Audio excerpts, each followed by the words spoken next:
মুসলমানের মধ্যে কাউকে যখন ক্ষমতার চেয়ার দেওয়া হবে, তার 1 নম্বর দায়িত্ব হলো আকামুস সালাত, নামাজ কায়েম করা।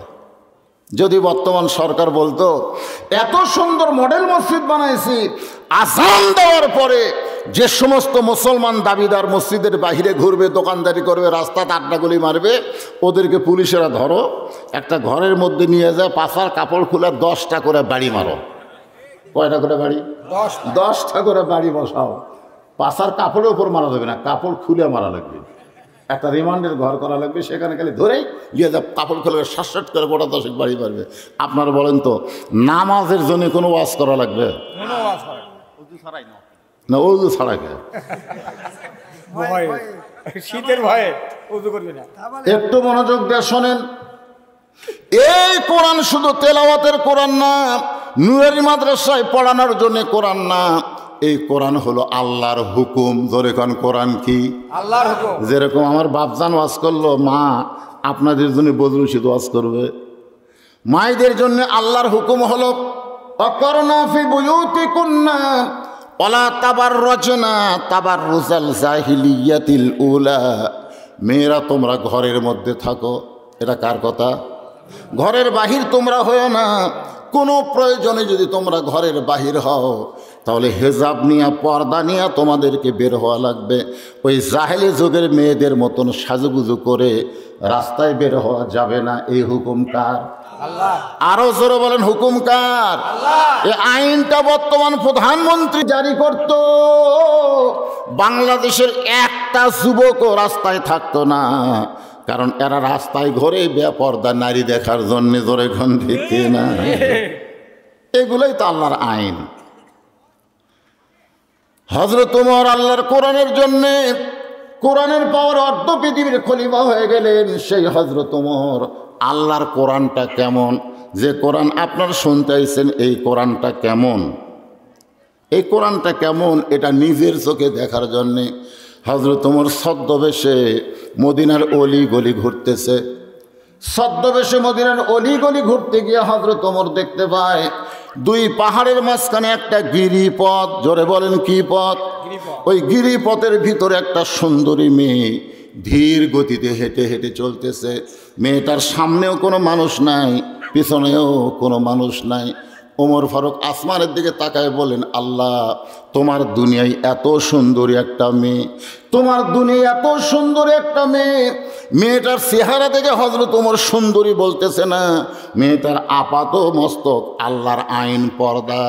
মেয়েটা যদি দেখতে কালো হয়, খাটো হয়, এরপরেও যদি আল্লাহর আইন পর্দা মেনে চলে, আল্লাহর কোরআন তাদেরকেই শুধু সুন্দরী বলে। আমাদের বাংলাদেশে কতকগুলো মেয়ে মানুষ ভোটের ডানা ছিল, জোরে কোন কথা ঠিক কিনা? তার মধ্যে একটা হলো মাহি। মাহি, হাই হাই, ছেলেরাও মিছিল করতেছে, ভোট দেব কোনখানে। মাহি যে ট্রাক লিখছে, ট্রাকের কথা ভুলে গেছে। আমি আশ্চর্য হয়ে গেলাম। সবাই বলতেছে মাহি আপার মাঝখানে। সারা জীবন যে আমার কষ্ট দিছে, সেই মমতাজ এবার ফেল করছে। ধরে কোন কথা দেখতে, এই ফেল করার কথা শুনেই আমি তখনই 4 রাকাত নামাজ পড়ছি।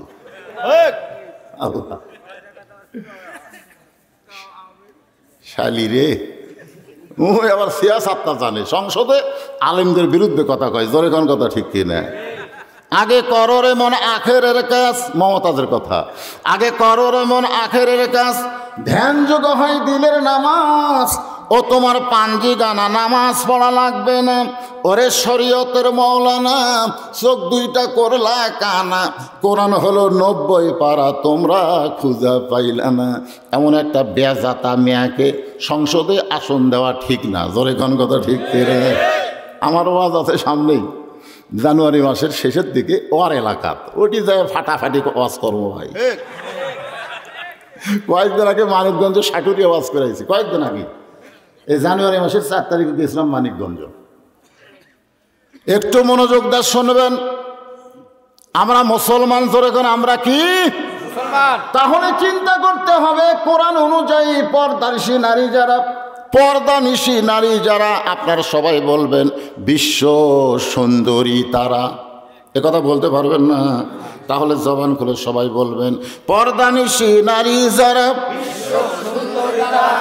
আর যেই বলবো বেপর্দা নারী যারা, আপনারা বলবেন বিশ্ব বেহায়া বেহায়া। মাই কিন্তু বোরকা গাওয়াত দিছিল, তোরে কোন ঠিক কিনা? বোরকা গাওয়াত দিয়েছিল ভোটের জন্য।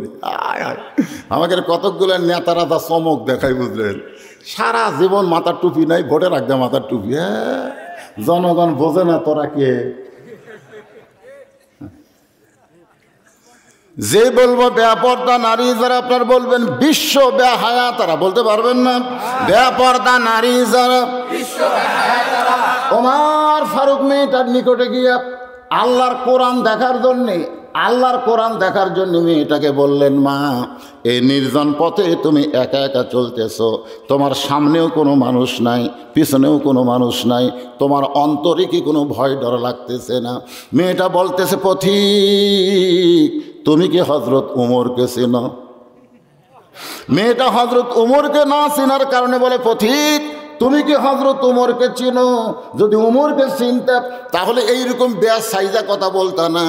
হযরত উমর যেদিন থেকে আল্লাহর কোরআন দিয়ে রাষ্ট্র চালায়, সেদিন থেকে পৃথিবীর এক প্রান্ত থেকে আর এক প্রান্তে একটা মহিলা যাবে, ওই মহিলার কলিজায় কেবলমাত্র আল্লাহ ছাড়া অন্য কারো ভয় থাকবে না। সেদিন ষোড়শী নির্জন পথে যাবে, সবাই বলেন সেদিন ষোড়শী নির্জন পথে যাবে, কোনো জন কটু কথা কবে না, পথে আর প্রান্তরে সম্পদের মোহে পড়ে খুন আর রাহাজানি হবে না। সবাই বলেন যদি মেনে চলি কোরআন, যদি মেনে চলি কোরআন আর রাসূলের বিধান, সকলেই শান্তিতে থাকবে, বাংলার আকাশে কলেমার পতাকা যেদিন দুলবে। আমি ওয়াজ করতে আসার সময় আপনাকে নন্দীগ্রাম বোলগ্রাম, বোলগ্রাম নাম শুনছেন? ওই গ্রামে দেখি যে 10-12 জন ডিউটি দিচ্ছে রাস্তা। আমি গাড়ি থামে বললাম, কে রে ভাই এত লোক রাস্তা কেন? হুজুর গরু চুরি হচ্ছে। হুজুর কি চুরি হচ্ছে? আমি বললাম এই গরু চুরি হওয়ার জন্যে কোন জিনিসটা দায়ী করতে চায়? কয় হুজুর এই রাস্তা, এই শালা রাস্তা তেল তেলা হওয়াতে গরু কালি ভুটভুটির উপর তোলে, ট্রাকের উপর তোলে, মারে টান। রাস্তা যদি ভাঙ্গা থাকতো তাহলে কিন্তু এত জোরে টান মারবার পারতো না। জোরে কথা কন না কেন? তাহলে আমাদের সরকার রাস্তা দিল, তেল তেলা রাস্তা হলো, কিন্তু রাস্তার মধ্যে কোনো নিরাপত্তা দিল না। চোর ডাকাতের জন্য একটা সুন্দর ব্যবস্থা হয়ে গেছে। জোরে কোন কথা ঠিক না? এই সরকারের আইন দিয়ে চোর ডাকাত বন্ধ করা যাবে না। চোর ডাকাত বন্ধ করতে গেলে আল্লাহর কোরআনের আইন লাগবে। জোরে কোন কথা ঠিক না? ওমর ফারুক বললেন, মা তুমি যে ধীর গতিতে চলতেছ, আমার মনে হয় তোমার ভিতরে কোনো দুঃখ লুকে আছে। দুঃখী যদি না হও তাহলে এরকম ধীর গতিতে কেন হাঁটতেছ? মেয়েটা বলে, পথিক রে আমি আসলে একজন দুঃখী নারী। আজকে 6 দিন হলে হযরত উমরকে আমি খুঁজতেছি। আজকে 6টা দিন হয়ে গেল হযরত ওমরকে আমি খুঁজতেছি। ওমর ফারুক বলে, মা তুমি কি ওমরকে চেনো? ওমর হচ্ছে অর্ধ পৃথিবীর খলিফা। সেই ওমরকে যদি দেখবার চাও, পাবার চাও, তাহলে বঙ্গভবনে যাও, গণভবনে যাও, রাষ্ট্রীয় ভবনে যাও। তুমি সেই সকল ভবনে না গিয়া এই 2 রাস্তার মাঝে খুঁজতেছো। ওমর কি গরু ছাগল নাকি যে রাস্তার মধ্যে খুঁজে খুঁজে তুমি ওমরকে পাবে? মেয়েটা বলে, পথিক রে তুমি জানো না আল্লাহর কোরআন দিয়ে যখন রাষ্ট্র চলবে তখন নেতা খোঁজা লাগবে না, নেতারাই দুঃখী মানুষকে খুঁজে বেড়াবে। লিল্লাহু আকবার। আল্লাহর কোরআন দিয়ে যখন রাষ্ট্র চলবে তখন নেতা খোঁজা লাগবে, নেতারাই দুঃখী মানুষকে খুঁজে বেড়াবে। আর বর্তমানে বাংলাদেশে 5 বছর পর নেতারা দুঃখী মানুষকে খুঁজতেছে। আমার এলাকার এক নেতা ফকিরকে দেখে গাড়ি থামাছে। ফকির ড্রাইভার বলতেছে, স্যার এখানে কেন? বলে, ওই যে মানুষ আসতেছে দেখিস না, কে তো ভিক্ষা করে খায় খায় থামা ভোটের আগে ও জাহমতে গাড়ির থেকে নামে সালাম দেয়, আসসালামু আলাইকুম চাচা কেমন আছেন? ফকির খালি চারিদিকে তাকায়। তো চাচা কি দেখতেছেন? বলে তুমি কারে সালাম দিলে বাবা? এটা দেখতেছি। আপনাকেই দিলাম। আমি ভিক্ষা করে খাই। ভোটের আগে আপনিও জাহমত। আমাদের বাংলাদেশের নেতাগুলো ভোটের আগে প্রত্যেকটা গ্রামে গ্রামে ঘুরতেছে। জোরে কোন কথা ঠিক কিনা? ভোট পেয়ে যখন নেতা হয়ে যায়, নেতার বাড়ি আর নাই, সব নেতা চলে গেছে ঢাকায়। কিন্তু আল্লাহর কোরআন যে যখন রাষ্ট্র চলবে, মেয়েটা বলে পথিক নেতা খোঁজা লাগবে না, বরং নেতারাই দুঃখী মানুষকে খুঁজে বেড়াবে। আমার ইমান বলতেছে 6 দিন হলে হজরত ওমরকে খুঁজতেছি, আর 1-8 দিনের মধ্যে আমি হজরত ওমরের দেখা পাবো। খুঁজতেছি কয়দিন? আর বিশ্বাস 1-8 দিন। আপনারা বলেন তো, মেয়েটাকে হজরত ওমরের দেখা পাচ্ছে? কিন্তু পরিচয় হয় না। আমার ইমান বলতেছে 6 দিন হলে খুঁজতেছি, আর 1-8 দিনের মধ্যে হজরত ওমরকে দেখা পাবো। কারণ আল্লাহর কোরআন দিয়ে যখন বাংলাদেশ চলবে, তখন একটা গরিব মানুষকেও ধনীর বাড়িতে যাওয়া লাগবে না। বিশ্বাস করেন, প্রত্যেকটা ধনী মানুষ গরিবের দরজাতে আসবে। কারণ ধনীরা জানে 2.5 টাকা গরিব না দিলে আমাকে জাহান্নামত যাওয়া লাগবে। কবরে গেলে এই টাকায় বিষাক্ত সাপ হয়ে মারবি সবল। জোরে করবো শয়তান, তোর বাড়িতে একজন না খেয়েছিল, তোর বাড়ির পাশে একটা গরিব না খেয়েছিল, আর তুই বিরিয়ানি খেয়ে ঢেকুর ছাড়ছিস। মার রে মার, তাই কাল মারবি বসার ভাই। আর 2.5 টাকা যদি গরিবকে জাকাত দিয়ে দেন, তাহলে আর বিষাক্ত সাপ আপনাকে সবল মারবে না। এখন ঠেলা কার, ধনীর না গরিবের? ধনী। ঠেলার ছোটে গরিবের দরজা। গরিব বলতেছে মাফ কর, নেব না। কারণ গরিব জানে আস্তাইনু বিসবরি ওয়াসসালাহ। যদি কিছু পাবার চাও আল্লাহর কাছে চাও, তোর টাকার কি দরকার রে? আমার এলাকার এক গরিব আমি দেখছি, যদি খালি বলে জাকাতের টাকা নেব না, ও বুঝাছে জাকাত মানে ময়লা। ও সেদিন থেকে জাকাতের টাকা নেয় না, তোর টাকার ময়লা আমি নেব। এক ব্যাগ টাকা নেয় 7 দিন ধরে ঘুরছে, 7 দিন একটা গরিবও টাকা নেয়নি। মনের দুঃখে কয় কোথায় যাই রে আল্লাহ, ধনী না বানা যদি গরিব বানাতে হয়, এই বিপদ থেকে বাঁচতাম। 7 দিন পরে মরুভূমির মধ্যে গেছে, গিয়ে দেখে বস্তা মাথার দিয়ে একজন ঘুম পাড়তেছে, বস্তা মাথার দিয়ে। মনে করছে এটাই গরিব। ওই টাকার ব্যাগ হাতে লেখা সালাম আলাইকুম। গরিব মাথা তুলে কয় আলহামদুলিল্লাহ। ব্যাগ এলাকায় কেড়ে তোরে সালাম দিলাম, ওয়ালাইকুম আসসালাম না বলে আলহামদুলিল্লাহ কেন? বলে ভাই রে, 1 বস্তা টাকা নিয়ে 15 দিন হলে ঘুরতেছি রে, ক্লান্ত হয়ে কেবল ঘুমাইছি। তোরে দেখে গরিব মনে করে আল্লাহ শুকরিয়া আদায় করছে। আমি ঘুরি 7 দিন, তুই ঘুরিস 15 দিন, তাহলে গরিব গেল কোথায়? বিসবরি ওয়াসসালাহ, ধৈর্যের নামাজ নিয়ে আল্লাহর কাছে বলতেছে, আল্লাহ তোমার কাছে জানতে চাই গরিব গেল কোথায়? আল্লাহ বলে, সুদ ভিত্তিক অর্থনীতিকে মাটির তলে দাফন করে যাকাত ভিত্তিক অর্থনীতি যখন মুসলমান চালু করবে, ওই দেশের জন্য আল্লাহ রহমত বরকতের দরজা খুলে দিবে। জোরে কোন সুবহানাল্লাহ। আজকে আমাদের বাংলাদেশে প্রত্যেকটা গ্রামে গ্রামে সুদ আছে না নাই? আপনাকে এলাকার মনে হয় নাই। আল্লাহ রাসূল বলেছেন, আমি সমস্ত পাপের কথা বলতে আমার মুখে কোনো জড়তা আসেনি, কিন্তু সুদের পাপের কথা বলতে আমার মুখে আটকে যায়। সাহাবেরা বলে, হুজুর কি এখানে যারা বলবারই সাহস হয় না। সাহাবেরা বলে, হুজুর বলেন, হুজুর সুদ খেলে কি হয় একটু বলেন হুজুর। রাসূল বলে, কিভাবে বলি রে? সমস্ত সাহাবেরা যদি বলে হুজুর তাহলে আপনি বলবেন না? রাসূল বললেন, সুদের যে 1 টাকা খায়, নিজের মায়ের সাথে, যে মায়ের গর্ভে ছিল, ওই মায়ের সাথে 42 বার জিনা করার গুনাহ হয়। এই কথা বলি রাসূল মুখ সাবে ধরে সেই কান্না শুরু করছে যে আল্লাহ আল্লাহ, আমার উম্মতদেরকে এই পাপ থেকে তুই বাঁচাও। রাসূল এই কথা বলে মুখ সাবে ধরে বলতেছে, আল্লাহ আমার উম্মতকে এই পাপ থেকে তুই বাঁচাও আল্লাহ। হায় হায়, এত বড় পাপ অন্য কোনো কাজে আছে? আর সেই সুদ আমাদের গ্রামগঞ্জে প্রত্যেক বাড়ি বাড়ি ঢুকে গেছে। মনে কষ্ট নিয়েন না বাজান। আমি হাদিস শরীফের ব্যাখ্যা দেখলাম যে সমস্ত পাপ আপনি যদি মানুষ খুন করেন, কেউ যদি না জানে, আল্লাহ গোপনে তৌবা করলে মাফ করবে। আপনি যদি 1000 জিনা করেন, কেউ জানে না, গোপনে তৌবা করলে আল্লাহ মাফ করবে। কিন্তু আপনি যদি সুদ খান, আপনি যতই তৌবা করেন আল্লাহ আপনাকে মাফ করবে না। কারণ যার কাছ থেকে সুদের টাকা লিছেন তাকে ফেরত দিয়ে তারই পাও ধরা লাগবে। ভাই রে, এ ভাই তোর থেকে সুদের টাকা লিছি ভাই, একেবারে হিসাব করে ফেরত দিলাম ভাই, তুই মাফ কর। ওই যখন মাফ করবে তখন আল্লাহ আপনার তৌবা কবুল করবে।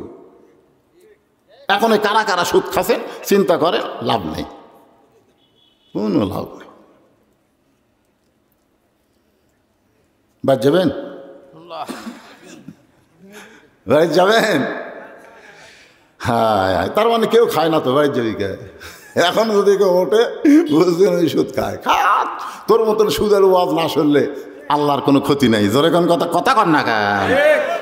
কিন্তু যারা সুদ খায়, যারা সুদ দেয়, আল্লাহ রাসূল বলেছেন যারা সুদ দেয় তারা যদি তৌবা করে আল্লাহ তাদের তৌবা কবুল করে তাদেরকে মাফ করবে। যারা খায় তাদের মাফ নাই, যারা দেয় তাদের মাফ আছে। সুবহানাল্লাহ। একটু মনোযোগ দিয়ে শুনবেন। মেয়েটা বলতেছে, পথিক আজকে 6 দিন হলো হযরত উমরকে আমি খুঁজতেছি, আমার বিশ্বাস আর 1-8 দিনের মধ্যেই হযরত উমরকে আমি পেয়ে যাবো ইনশাআল্লাহ। সঙ্গে সঙ্গে হযরত উমর বলতেছেন, মা তুমি যেই উমরকে খুঁজতেছ আমি হইলাম সেই উমর। সুবহানাল্লাহ হবেন না? যেই বলে যে তুমি যেই উমরকে খুঁজতেছ আমি হইলাম সেই উমর, সঙ্গে সঙ্গে মেয়েটা বলতেছি আমিরুল মুমিনিন, তাহলে আপনি চোরের মতন একা একা কেন ঘুরতেছেন? চোরের মতন। জোরে কোন কার মতন? চোরের মতন। আচ্ছা, আপনি অর্ধ পৃথিবীর খলিফা, আপনার কি কোনো চামচা নাই? বর্তমানে বাংলাদেশে একটা এমপি কোনোদিন একা একা ঘোরা দেখছেন? কথা কন দেখছেন? একটা মন্ত্রী কি কথা? তা আপনি অর্ধ পৃথিবীর খলিফা, আপনার কোনো চামচা নাই? ওমর ফারুক চোখের পানি বের করে বলেন, মা চামচা পালার টাকা আমি কোথায় পাবো? কারণ চামচা পালবার গেলে যে টাকা লাগবে সেই টাকা তো আমার নাই। অর্ধ পৃথিবীর খলিফা কেমন ছিলেন? জুমার দিনে যখন খুতবা দিচ্ছেন, একজন মুসল্লি দাঁড়িয়ে বলতেছে আমিরুল মুমিনিন আপনার খুতবা আমি শুনবো না। ওমর ফারুক বললেন, আমার অপরাধ কি? বলে, আমাদেরকে খাটো পাঞ্জাবি দিয়ে আপনি লম্বা জুব্বা পরে খুতবা পড়তেছেন, আমাদেরকে বাইতুল মাল থেকে খাটো দিয়ে আপনি লম্বা জুব্বা পরবেন, যতক্ষণ লম্বা জুব্বার কাহিনী না বলবেন ততক্ষণ আপনার খুতবা আমরা শুনবো না। ওমরের চোখ দিয়ে দর দর করে পানি পড়তেছে। এমন কথা বলেছে, অথচ একটা লোকও বলতে, অর্ধপৃথিবীর খলিফা লম্বা পড়বি না কি পড়বি, তুই বাধা দেওয়ার কে? ধর। একটা লোক নেই। কারণ উমরের আইন চলতেছে না আল্লাহর আইন? যখন কার আইন? সবাই চুপ করে আছে, কেউ যখন কোনো কথা বলতেছে না। ওমর ফারুকের ছেলে আব্দুল্লাহ ইবনে ওমর, যিনি 6 লক্ষ হাদিসের হাফেজ, 30 পারা কোরআনের হাফেজ, অর্ধ পৃথিবীর খলিফার ছেলে কি ইঞ্জিনিয়ার, ব্যারিস্টার? আমাদের নেতারা থাকে বাংলাদেশে, ছেলেগুলো সব কানাডা পাঠিয়ে দিয়েছে। তোর কোন কথা ঠিক কিনা? অধিকাংশ নেতার ছেলেরা আমেরিকা, লন্ডন, কানাডায়। কিন্তু হযরত উমর অর্ধ পৃথিবীর খলিফা হয়ে তার সন্তানকে হাদিসের তালিম দিয়ে 6 লক্ষ হাদিসের হাফেজ, 30 পারা কোরআনের হাফেজ, সে আব্দুল্লাহ বাবার পাশে দাঁড়িয়ে বললেন, রে নবীর সাহাবীরা, তোমরা খাটো পাঞ্জাবি হলেও তো নতুন কাপড় পরে মসজিদে আইছো, কিন্তু আমার পরনে তাকায় দেখো, আমার পরনে কোনো নতুন কাপড় নাই। সমস্ত সাহাবীরা আব্দুল্লাহ আজকে জুমার দিনে তুমি নতুন কাপড় না পরে এই পুরাতন কাপড় কেন পরে আসলে? আব্দুল্লাহ বলতেছে, আমি যদি নতুন কাপড় পরতাম তাহলে আমার আমার বাবার জুব্বা লম্বা হতো না। দুনিয়ার সবাই যখন ঘুমায়াছিল এমন সময় আমার বাবা চুপি চুপি আমার ঘরের দরজায় গিয়ে ডাকতেছে, আব্দুল্লাহ রে আব্দুল্লাহ। আমি চমকে গেলাম, এই গভীর রাত্রে বাবা কেন ডাকে? দরজা খুলে তাকায় দেখি বাবার হাতে একটা পাঞ্জাবি। আমি খুশি হয়ে বললাম, বাবা বাইতুল মাল থেকে আমার একটা পাঞ্জাবি দিছে, আপনি গভীর রাত্রে আর একটা দিবার আইছেন। ওমর ফারুক কোরআন থেকে তেলাওয়াত করলেন, ইন্নাল্লাহা ইয়ামুরুকুম আন তুআদ্দুল আমানাতি ইলা আহলিহা ওয়া ইযা হাকামতুম বাইনান নাস আন তাহকুমু বিল আদল। গোটা পৃথিবীর যত সম্পদ, এই সম্পদের মালিক প্রধানমন্ত্রী না, বাংলাদেশের সম্পদের মালিক কোনো এমপি না, বাংলাদেশের সম্পদের মালিক প্রত্যেকটা নেতার কাছে আল্লাহর আমানত। সুবহানাল্লাহ কোন না কেন? এটা কি আমার বাপের কথা বললাম? ইন্নাল্লাহা ইয়ামুরুকুম আন তুআদ্দুল আমানাতি ইলা আহলিহা ওয়া ইযা হাকামতুম বাইনান নাস আন তাহকুমু বিল আদল। আব্দুল্লাহ, তোরে আরেকটা দিবে রাইছি, এই পাঞ্জাবিটা হলো আমার।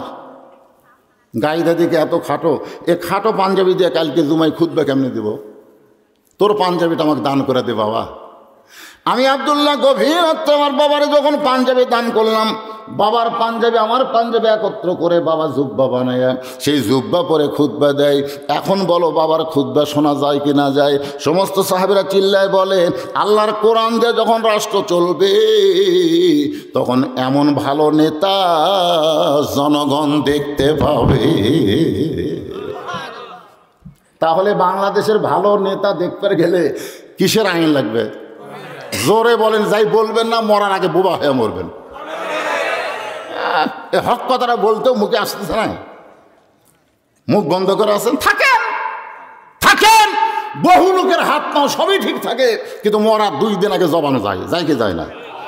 ও করতেছে, কথা কয় না বাড়ি সবাই কয় সবই ঠিক আছে, কথা কয় না। আল্লাহ বলার কথা আমি বন্ধ করছি, কারণ মৃত্যুর সময় যখন আজরাইল জান কবজ করবে ওই সময় যদি আল্লাহ আল্লাহ জিকির করে মারা যায়, সমস্ত পাপ আল্লাহ জিকির করে মরার কারণে মাফ করে দিবে। জোরে কোন সুবহানাল্লাহ। আর ওই সময় আর কথা নেই। আজকে যারা কোরআনের পক্ষে কথা বলবেন না, মরার কমপক্ষে 3 দিন আগে আল্লাহ জবান কেড়ে নেবে। এখন কি করবেন বলবেন? হ্যাঁ, না আল্লাহ আল্লাহ না, কোরআনের পক্ষে কথা বলা লাগবে। মানুষের আইন আর আল্লাহর আইন, এই দুইটার মধ্যে আমাদের শিকার কিছু আছে না নাই?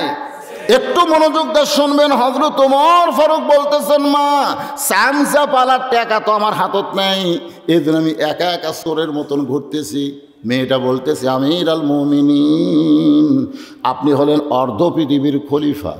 ওমর ফারুক বলতেছেন, মা এখন বলো তোমার দুঃখ কি, যে 6টা দিন হলে আমারে খুঁজতেছো? মেয়েটা বলতেছে, আমিরুল মুমিনিন, আমার জীবনের সবচাইতে বড় দুঃখ হলো আমি 6 বছর বয়সে ঈমান গ্রহণ করছি। শুধুমাত্র ঈমান গ্রহণ করার অপরাধে আমাকে 12 বছর জেলখানায় বন্দি জীবন কাটানো হয়েছে। আমির হামজা যখন 3 বছর পরে জেলখানা থেকে বের হলো, তাকে জিজ্ঞাসা করা হলো, তুমি কোন অপরাধে জেলখানায় ছিলে? এই যে আমির হামজা বাড়ালো না 30 মাস। কয় মাস? 30 মাস তুমি জেলখানাত বন্দি ছিলে। তোমার অপরাধ কি? পকেট মারছে, চুরি করছে, কারো বইয়ের দিকে তাকাছে। আমির হামজা চোখের পানি বের করে বলে, শুধু একটাই অপরাধ। মেয়েটা বলতেছে, আমার জীবনের একমাত্র অপরাধ শুধু ঈমান গ্রহণ করার অপরাধে জালেম বাদশা আমাকে 12 বছর জেলখানায় বন্দি রাখছে। কত বছর? শুধু জেলখানার মধ্যে বন্দি রাখে নাই, সকালবেলা 3টা করে চাবুক, বিকালবেলা 3টা করে চাবুক মারছে। আমার দেহের এমন কোনো জায়গা নাই যে জায়গায় চাবুকের আঘাত লাগে নাই। আমিরুল মুমিনিন, আমি যে দেশের জেলখানায় বন্দি ছিলাম ওই দেশের নাম হলো রোম দেশ। আপনি যখন রোম পারস্য দখল করলেন তখন আল্লাহর কোরআন হাতে নিয়ে বললেন, মুসলমান যখন কোনো রাষ্ট্র দখল করে ওই রাষ্ট্র মানুষের আইন যা চলবে না, ওই রাষ্ট্র চলবে আল্লাহর আইনে। ধরে বলেন কার আইন? দেয়নি? আর আল্লাহর আইন দিয়ে যখন রাষ্ট্র চলবে, ওই রাষ্ট্রের মধ্যে কোনো জেলখানা থাকবে না। জেলখানা থাকলে মানুষ অপরাধী বেশি হয়।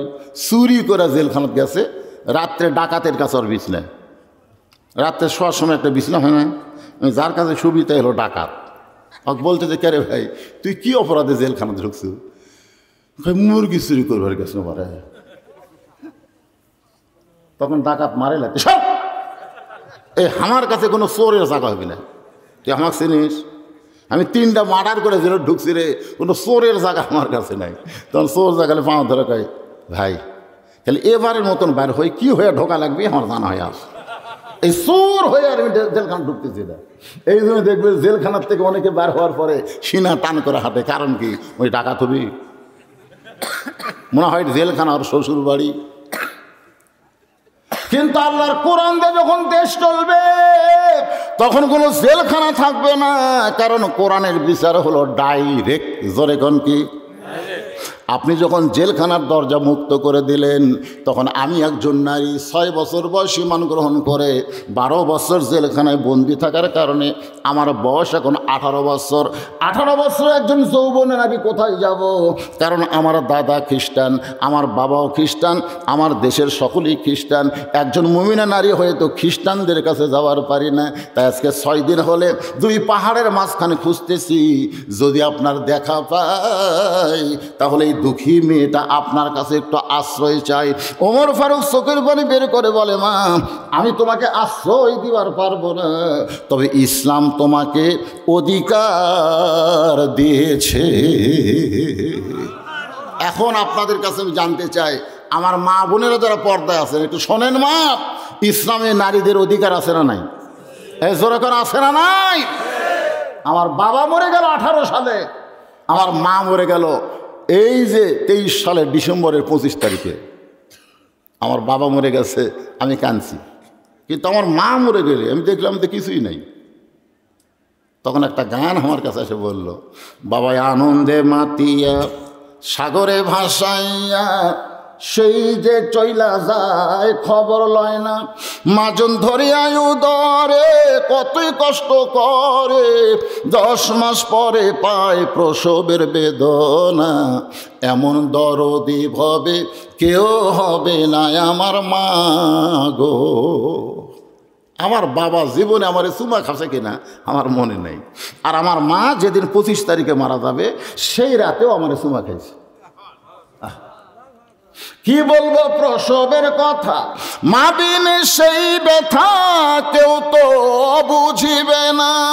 মাজন ঠেকিয়া সন্তানের দায়, অকালে মা মারা যায়। ঠেকিয়া সন্তানের দায়, অকালে মা মারা যায়।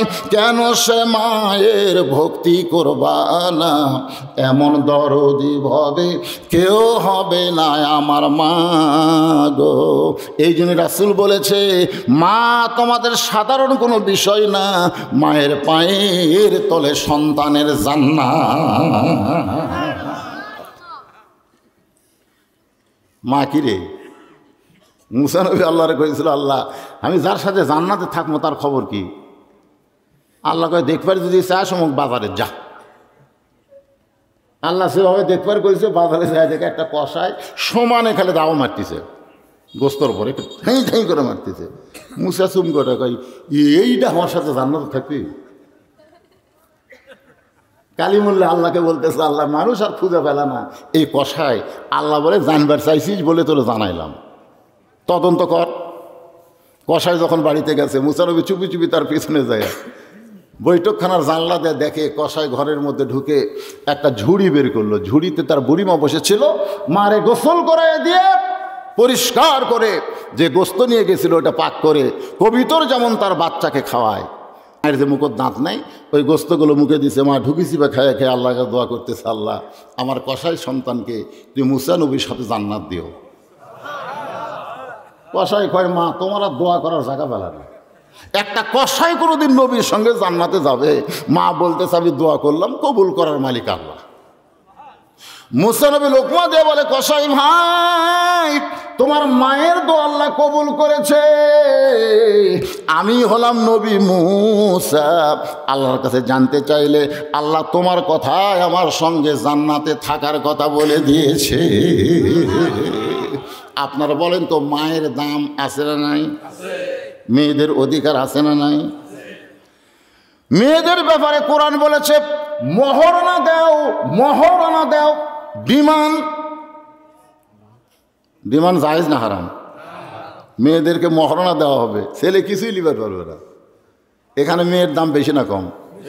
আল্লাহ রাসূল বলেছেন, বাজার থেকে তুমি যদি মিষ্টির প্যাকেট আনো, তুমি বাড়িতে গিয়ে দেখবে তোমার ছেলে মেয়ে আছে, দেখবে ছেলেটাই কিন্তু দৌড়ে আসবে, মিষ্টির প্যাকেট দেখে দৌড়ে আসবে। কিন্তু খবরদার, ভুল করে হলেও ছেলের হাতে তার মিষ্টি দিও না।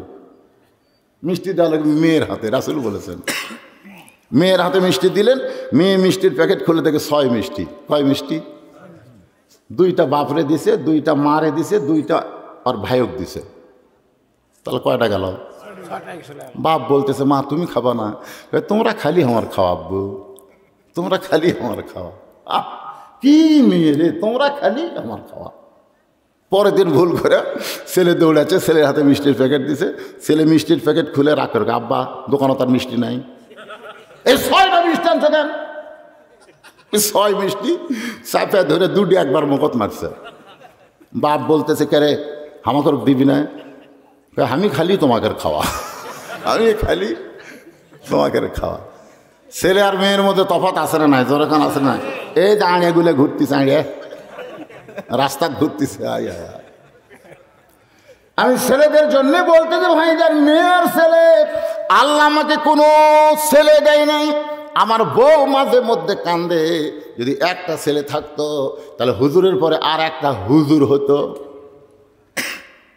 আমি কইলাম, কেন আমার একটা মেয়ে নাই, ছোট মেয়ে, ওরে আমি তানজিউল উম্মাহ মাদ্রাসায় দিছি কোরআনে হাফেজ বানানোর জন্যে। আমার বইয়ের মন ভরে না, সবসময় কানের কাছে ফ্যান ফ্যান ফ্যান ফ্যান করে। বুড়া বসে আবার চান্স নেব, তুই যতই কান দেখ, আর ছেলের দরকার নেই। তো ভাইজান, আমার 3 মেয়ে, শোনেন, যখন ওদের কোনো টাকা লাগে ঘরের মধ্যে ঢুকে দাঁড়ায় থাকে। আমি বলি, কেমন তোমাকে কিছু দরকার? যদি আপনি বোঝেন। 3 জনক 300 টাকা দিলাম, ওরা কাছেই থাকে। আমি বললাম, মা কী খবর? 300 দিলাম, আর কি? যদি আপনি দেন। তো আবার 100 করে দিলাম। আমি বললাম, মা এখন কি খবর? সেটা আপনার বিবেচনা।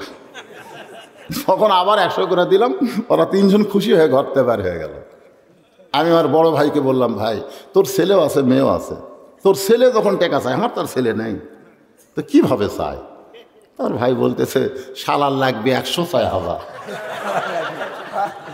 এত রাগ রাগ করে বলতেছে, শালার লাগবে 106,000। আমি তখন বললাম, আল্লাহ রে, এই পাটা না হয়ে তো আর ভালো আছে। তোর এখন কথা ঠিক কি না? ইসলামে মায়েদের অধিকার আছে না নাই? ওমর ফারুক বললেন, মা আমি ওমর তোমাকে আশ্রয় দিবার পারবো না, তবে ইসলাম তোমাকে অধিকার দিয়েছে। মেয়েটা বলতেছে, আমির আল মুমিনিন, ইসলাম আমাকে কি অধিকার দিল? ওমর ফারুক বললেন, এখন তোমার বয়স কত? বলে, আমার বয়স হলো 18 বছর। ওমর ফারুক বললেন, 18 বছরের যৌবনা নারীর জন্যে ইসলামের 1 নম্বর অধিকার, বহু অধিকার মেয়েদেরকে দিছে, কিন্তু 18 বছর যখন মেয়েটার বয়স হবে, তার 1 নম্বর অধিকার হলো ভালো একটা ছেলের সাথে বিয়ে বসা। ভালো যদি বলতো সুন্দর একটা ছেলের সাথে বিয়ে বসা, তাহলে আমার মতন কালো মানুষ জীবনে বউ পেতাম না। ধরে কোন কথা ঠিক কিনা? দেখেন ইসলামে এখানে কি মারেফতি পেঁয়াজ মারছে। ভালো একটা ছেলের সঙ্গে বিয়ে বসা। ভালো ছেলে বলতে আপনারা কাকে বুঝান? আমাদের বাংলাদেশের ভালো ছেলে মানে ডাক্তার, ভালো ছেলে হলো ইঞ্জিনিয়ার, ভালো ছেলে হলো আমেরিকার থাকে। ধরে কোন কথা ঠিক কিনা? মেয়ের বাবারা যখন খোঁজ করে, ভালো ছেলে মানে সরকারি চাকরি করে, ভালো ছেলে মানে সরকারি চাকরি করা, ভালো ছেলে মানে ইঞ্জিনিয়ার ডাক্তার হওয়া না। ভালো ছেলে যে রব্বানা আতিনা পড়েন, রব্বানা আতিনা ফিদ দুনিয়া হাসানা অফিল আখিরাতি হাসানা ওয়াকিনা আযাবান্নার। যে ছেলের কাছে দুনিয়াও আছে আখেরাতও আছে, এই ছেলেটাই হলো ভালো ছেলে। সুবহানাল্লাহ কর না কেন? ওমর ফারুক বললেন, মা তোমার কোনো অভিভাবক নাই, এখন তুমি ভালো ছেলে কোথায় খুঁজবা? আমি একটা ছেলের খবর দেই, দেখো তো ছেলেটা তোমার পছন্দ হয় কিনা। মেয়েটা বলতেছে আমিরুল মুমিনিন, তাহলে আপনি বলেন তো ভালো ছেলে আপনার কাছে কে আছে? ওমর ফারুক বললেন, মা আমি বাহিরে খুঁজতে যাব না, আমাকে আল্লাহ একটা ছেলে দিয়েছে 6 লক্ষ হাদিসের হাফেজ, 30 পারা কোরআনের হাফেজ। ছেলেটার বয়স হলো 21 বছর, ছেলেটা লম্বা হলো 6 ফুট 2 ইঞ্চি, ছেলেটার নাম হলো আব্দুল্লাহ, বাপের নাম হলো ওমর, চাঁদের বরণ চেহারা। এই ছেলেটার সঙ্গে তোমাকে বিয়ে দিয়ে তোমাকে আমার বৌমা বানায়া আমার বাড়িতেই তোমাকে অধিকার দিবার চাই। সুবহানাল্লাহ, জোরে কন। কি মা? বৌমা বানায়া আমার বাড়িতেই।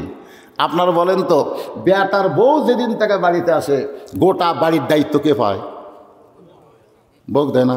শাশুড়ি কয়, মা আমি বুড়ি হয়ে গেছি, মা আজ থেকে সব তোমার, তুমি আমার কলিজার টুকরা সন্তানের বউ, আজ থেকে সব দায়িত্ব তোমাকে দিলাম, বৌমার অধিকার দিলাম।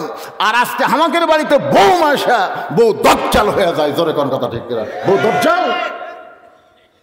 ওই স্বামীর কানে ফিসফিস করে, সবসময় ফিসফিস করে, তোমার বুড়ি মা ভালো না, তোমার বুড়া ভালো না, চলো আমরা এই দামকুড়ি থেকে আমরা নওগাঁ যাই, আমরা নাটোর যাই, চলো।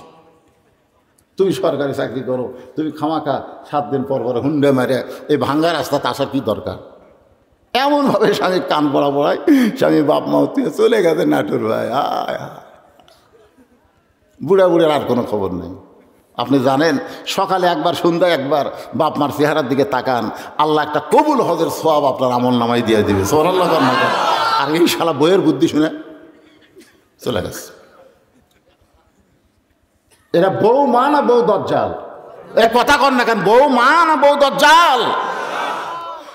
আমার বাড়িতে তোমাকে অধিকার দিব বউ মায়ের।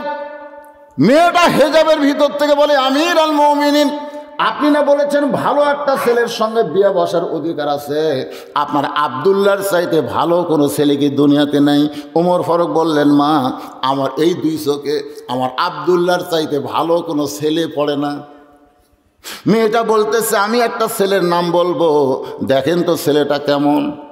ওমর ফারুক চমকে উঠছে, 6 বছর বয়সে জেলত গেছে আর 12 বছর জেলখানায় বন্দি, এর কাছে ভালো ছেলের খবর কেমনে থাকবে?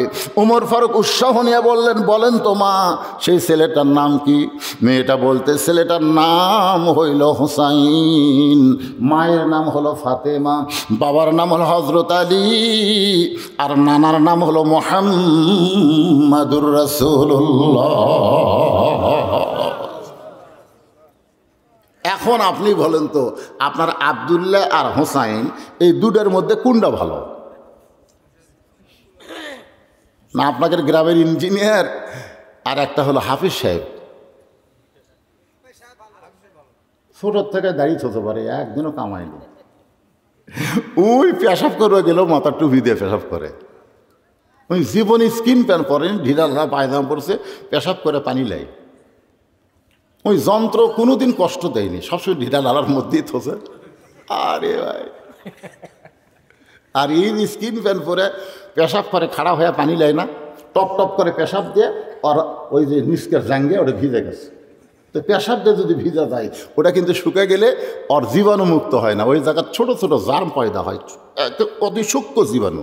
ওই জীবাণু পেশাবের ছিদ্র দিয়ে ভিতরে ঢুকে ওই গোড়ার যে রগগুলো আছে এই রগগুলো কাটিয়ে দেয়। কিছুদিন পরে দেখা যাচ্ছে বাইলিয়া মাতের মতন আগা মোটা গোড় আছে, কোনো চেতে না।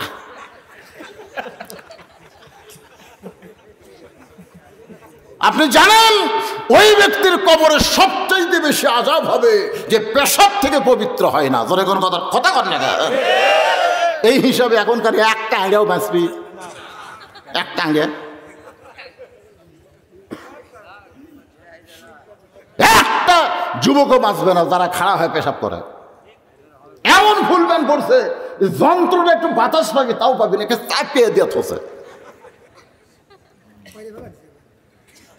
এখন হযরত ওমর চোখের পানি বের করে বলতেছেন, সাইদুস শাবাবে আহলিল জান্নাহ হাসান হোসেন রাদিয়াল্লাহু তাআলা আনহুমা, ও মা আমার আব্দুল্লাহ তো দূরের কথা, জান্নাতি সমস্ত যুবকের সর্দার হবে, হাসান আর হোসাইন। একদিন আসরের নামাজ 4 রাকাত না, প্রথম রাকাতের সেজদায় রাসূল 3 বার সুবহান রাব্বিয়াল আলা করেছেন, কিন্তু দ্বিতীয় রাকাতের সেজদায় 100 বার উমর ফারুক সুবহান রাব্বিয়াল আলা কয়, কিন্তু সেজদা থেকে নবী মাথা তোলে না। দ্বিতীয় রাকাতও ঠিক, তৃতীয় রাকাতও ঠিক, চতুর্থ রাকাতও ঠিক, কিন্তু প্রথম রাকাতেই বেকায়দা। সালাম ফেরানোর সাথে সাথে ওমর বলতেছি, ইয়া রাসূলুল্লাহ, বিনয়ের সাথে বলতেছি, মনে কষ্ট নেবেন না। প্রথম রাকাতের প্রথম সেজদায় 3 বার সুবহান রাব্বিয়াল আলা কইলি আপনি সেজদা থেকে মাথা তুললেন, কিন্তু পরের সেজদায় 100 বার কইলাম তাও সেজদা থেকে মাথা তোলেন না, কারণ কি? আল্লাহ রাসূল বলে, ওমর, প্রথম সেজদা দেওয়ার পরে দ্বিতীয় সেজদায় যখন গেছি, এমন সময় 2 জন পবিত্র আমার পিঠের উপর চড়ে বসেছে। 2 জন পবিত্র, নাম বলতেছে না, 2টা পবিত্র আমার পিঠের উপর চড়ে বসেছে। আমি 3 বার সুবহান রাব্বিয়াল আলা বলার পরে ওই 2 জনকে আমার পিঠ থেকে নামাবার চাই। এমন সময় নামাজের মালিক আল্লাহ ডাক দিল, হাবিব, আমার নামাজের জন্য আপনি ওদেরকে পিঠ থেকে নামাবেন না। আপনি শুনে নেন, আপনি যেমন ওদেরকে ভালোবাসেন আমি আল্লাহ তেমন ভালোবাসি। শুধু ভালোবাসি না, ওই 2 জন পবিত্রকে আমি জান্নাতি যুবকদের সরদার বানায়া দিছি। লিল্লাহে তাআলা। একজনের নাম কি? হাসান, আর একজন হোসাইন। আমার আব্দুল্লাহর খাওয়া আছে। আমি জীবনে কোনোদিন ঘটকালি করি নাই, আজকে প্রথম ঘটক হইয়া তোমার ব্যাপারে আমি হোসেনের কাছে যাব। পরন্ত বিকালবেলায় হজরত ওমর হজরত আলীর দরজায় গিয়া সালাম দিলেন, আসসালামু আলাইকুম ইয়া আহলাল বাইত আম্মা সাইলা ফালা তানহার। হজরত আলী ঘরের ভিতর থেকে চমকে গেল, কে রে, ওমর ফারুকই তো সালাম দিল, কিন্তু এই ফকিরের আয়াত কেন পড়লো? যেরকম কিসের আয়াত? আম্মা সাইলা ফালা তানহার, তার বাংলা অর্থ হলো সাইলকারীকে ফিরিয়ে দাও না। হযরত আলী ঘর থেকে বের হয়ে সালামের উত্তর দিয়ে বলে, আমিরুল মুমিনিন, আপনি কবে থেকে আবার ফকির হলেন? ওমর কান্দার বলে, আলী রে, এই ফকিরকে ফিরে দেশ না আলী, এই ফকিরকে ফিরে দেশ না। আলী বলতেছে, আপনি কি বলেন? আপনি কিসের ফকির? বলে, আমি জীবনে কোনোদিন ঘটকালি করি নাই, আজকে তোর হোসেনের ব্যাপারে একটু ঘটকালি করবার চাই। আলী বলতেছেন, আপনার মতন মহান ব্যক্তি যখন ঘটক হবে তাহলে পাত্রী অবশ্যই ভালো হবে। ওমর ফারুক বললেন, 1 নম্বর গুণ 6 বছর বয়সে ঈমান গ্রহণ করেছে। 2 নম্বর গুণ হলো 12 বছর ঈমানের পরীক্ষা দিয়েছে। লিয়াবলুয়াকুম, পড়েন, লিয়াবলুয়াকুম আইয়ুকুম আহসানু আমালান ওয়া হুয়াল আজিজুল গফুর। সকালবেলা 3টা করে চাবুক মারছে, বিকেলবেলা 3টা করে চাবুক মারছে। দেহের এমন কোনো জায়গা নাই যে জায়গায় মেয়েটার চাবুকের আঘাত লাগে নাই। আলী, আমার আব্দুল্লাহকে সেই মেয়েটার সঙ্গে বিয়ে দিবার চাইলাম, কিন্তু মেয়েটা আমার আব্দুল্লাহরে পছন্দ করলো না, তোমার হোসাইনকে মনে মনে করছে কামনা। এখন তুমি যদি রাজি হও তাহলে হোসাইনের সঙ্গে ওই মেয়েটার বিয়ে আমি দিবার চাই। আলী বললেন, ওয়াল্লাহে, ওই আল্লাহর শপথ করে বলতেছি, এমন একটা মেয়ের খবর আপনি আমাকে দিলেন, আমি মনে মনে এমন একটা বউ খুঁজতেছিলাম। ওমর ফারুক বলে, আলী ভাই, তাহলে তো আমার ঘটকালে আল্লাহ কবুল করছে, আসো। আলীকে বুকের মধ্যে নিয়ে কোলাকুলি করতেছে। হায় হায় রে, কি খুশি 2 মুরব্বী। এমন সময় হোসেন বের হয়ে সালাম দেখায়, মুরব্বীরা, আপনারা যেভাবে কোলাকুলি করতেছেন মনে হয় বিয়ে আপনারাই করবেন। ওমর ফারুক রাস্তাতে গেলে শয়তান কয়দিন যায় না, সেই ওমর চেহারা, এই হোসেন, আমি আর তোমার বাপ মিলে যে সিদ্ধান্ত নিয়েছে, আমরা মুরব্বী না, আমাদের সিদ্ধান্ত তুমি মানবা না? হোসেন মুসকে মুসকে হাসার বলে, রাগ হয়ে লাভ নাই, আপনার 2 জন আমার মুরব্বী আমি জানি এবং সম্মান করি, কিন্তু আসল মুরব্বী হিসাবে কেবলমাত্র আমার নানা ছাড়া পৃথিবীর অন্য কাউরে মানা যাবে না। একটা হলো জানা, একটা হলো মানা। আল্লাহ কোরআনে বলেছেন, কুল, হে রাসূল আপনি বলেন, ইন কুনতুম তুহিব্বুন আল্লাহ ফাত্তাবিউনি, যারে তারে মানলে হবে না। কাদরিয়া, চিশতিয়া, নকশবন্দিয়া, মুজাদ্দিদিয়া, হানাফি, হাম্বলি, শাফি, একটাও না। আল্লাহর আনুগত্য করো, নবীর তরিকা মোতাবেক চলো। জোরে কোন কথা ঠিক না? নবীর তরিকা, নবীর তরিকা। এত তরিকা বানানোর কথা তো ইসলামে নাই। হুজুর আপনি কোন তরিকা? ঈমান নষ্ট করার প্রধান কারণই হলো এই তরিকা পাল্টানো। ভাই ভাই নকশাবন্দি তরিকা রে। তুই কি আমি চিস্তিয়া, তুই কি কয় মজার দিদি চা পাত লাগতি খাবো। এত তরিকা বানা যাবে না, একটাই তরিকা, সেটা হলো আমাদের রাসূল। জোরে কোন কথা ঠিক? আতিউল্লাহ ও আতিউর রাসূল। এরপর আল্লাহ বলেছেন ও আতিউ উলিল আমরি মিনকুম বলেন নাই, এখানে আল্লাহ বলেছেন ও উলিল আমরি মিনকুম। আতিউ শব্দ আল্লাহ উল্লেখ করেন নাই, কারণ তোমাদের আমিরকে তোমরা মানো ততক্ষণ মানবা আমির যতক্ষণ রাসূলকে মানবে। তোমাদের ইমামকে তোমরা মানো ততক্ষণ মানবা ইমাম যতক্ষণ নবীর তরিকা মোতাবেক নামাজ পড়াবে। জোরে কোন কথা ঠিক কিনা? আসরের নামাজ 4 রাকাত, 2 রাকাতে বৈঠক আছে, 4 রাকাতে বৈঠক আছে। ইমাম যদি 3 রাকাতে বসে থাকে, আপনার মনে করবেন টাইটেল পাস দাওরা পাস, মানবো বারে উঠবো না, নামাজ হবে? আমরা ইমামকে মানি ততক্ষণ, ইমাম যতক্ষণ রাসূলের তরিকায় থাকবে। রাসূলের তরিকা থাকবো না তো লোকমা দিয়ে খাড়া করে দেবো। জোরে কোন কথা ঠিক কিনা? লোকমা যদি না মানিস তো বাদ দিয়ে আর একটা ইমাম বানাবো রে। তা আজকে দেখেন যেগুলো তরিকা আপনারা মানতেছেন, ওই তরিকার মধ্যে রাসূল আছে। কি মন খারাপ করতেছেন? হোসাইন বলতেছে আপনার 2 জন মুরব্বী আমি জানি, আপনাদের 2 জন মুরব্বীকে আমি সম্মান করি, কারণ মুরব্বীদের সম্মান করা হলো নবীর সুন্নাত। জোরে কোন সুবহানাল্লাহ। কিন্তু মানার ব্যাপারে একজনকেই শুধু আমি মানবো, তিনি হলেন আমার নানা। আমার নানা ছাড়া লাকাদ কানা লাকুম ফি রাসূলিল্লাহি উসওয়াতুন হাসানাহ, একজন। ওমর ফারুক বলে হোসাইন তুমি কি বুঝাবার চাও? হোসাইন বলতেছে রাগ করবেন না, কয়েকদিন আগে আমি স্বপ্নে দেখছি আমার নানা ঘরের মধ্যে আরাম করতেছে। আমি জানলাত দিয়ে দরজাত গিয়ে বললাম নানু ভাই আমি হোসাইন একটু ঘরে ঢুকবার চাই। আমার নানা বলতেছে এই খবরদার, এখন যেন ঘরে ঢুকিস না, আমি জান্নাতে আরাম করতেছি। আমি হোসাইন চমকে গেলাম, ভাঙ্গা ঘরের ভিতর থেকে নানা কথা বলতেছে, আর নানা জান্নাতে আরাম করে। এটা কেমন জান্নাত দেখার জন্য জানলার ফাঁক দিয়ে তাকায় দেখি নানির উরাতকে বালিশ বানায় দিছে, ওই উরাতের ওপরে আমার নানা মাথা দিয়া শুয়ে আছে। আমি রাগ করে বললাম নানু ভাই নানির উরাতকে বালিশ বানিয়ে শুয়ে থাকলে কি জান্নাতে থাকা যায়? নানা বললেন হোসাইন রে তুই ছোট্ট মানুষ, তুই বুঝবি না, তোর নানির মতন বউ যদি কেউ ঘরে পায় ওই ঘরটা আল্লাহর জান্নাত হয়ে যায়। তোর নানির মতন বউ রে কেউ যদি ঘরত পায় ওই ঘরটা কি হয়? আল্লাহর জান্নাত হয়ে যায়। আপনাদের ঘরের মধ্যে যে বউটা পাচ্ছেন,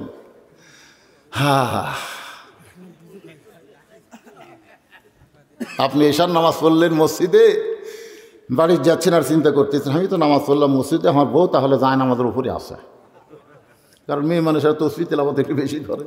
কিন্তু ভাই বাড়ির পাওতে দেখেন আপনার বাড়ির মধ্যে থেকে হরি হরি হরি হরি লো হরি হরি।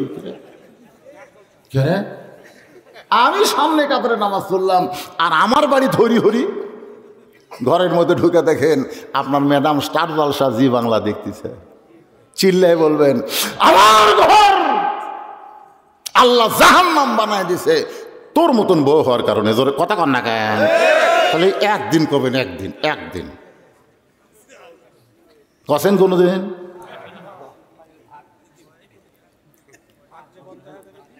ভাত বন্ধ হবি কে রে? বইয়ের অভাব আছে? আপনারা তো কি মনে করতেছেন ভাই? সকালে বেলা বউ ছেড়ে দেবেন, বিকালে 3 জন ঘটক আসবে। আপনি জানেন ছাড়া দেননি থেকে বুঝতে পারতেছেন না। আমার এলাকার এক লোক পাই হুজুর বউ মরলে এত মজা, আগে বুঝি এটা কোনো মাল হলো কে রে?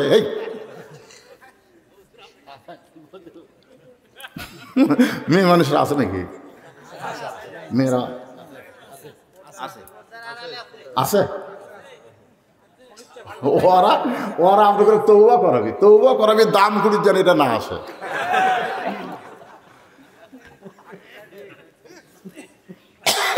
হোসাইন দৌড়ে গিয়া বাবার বুড়া আঙ্গুল ধরছে, হজরত আলীর বুড়া আঙ্গুল চেপে ধরে বলতেছে বাবা আপনি সত্যি করে বলেন তো আমার মা আপনার কেমন বউ? বাবা গো আপনি সত্যি করে বলেন আমার মা আপনার কেমন বউ?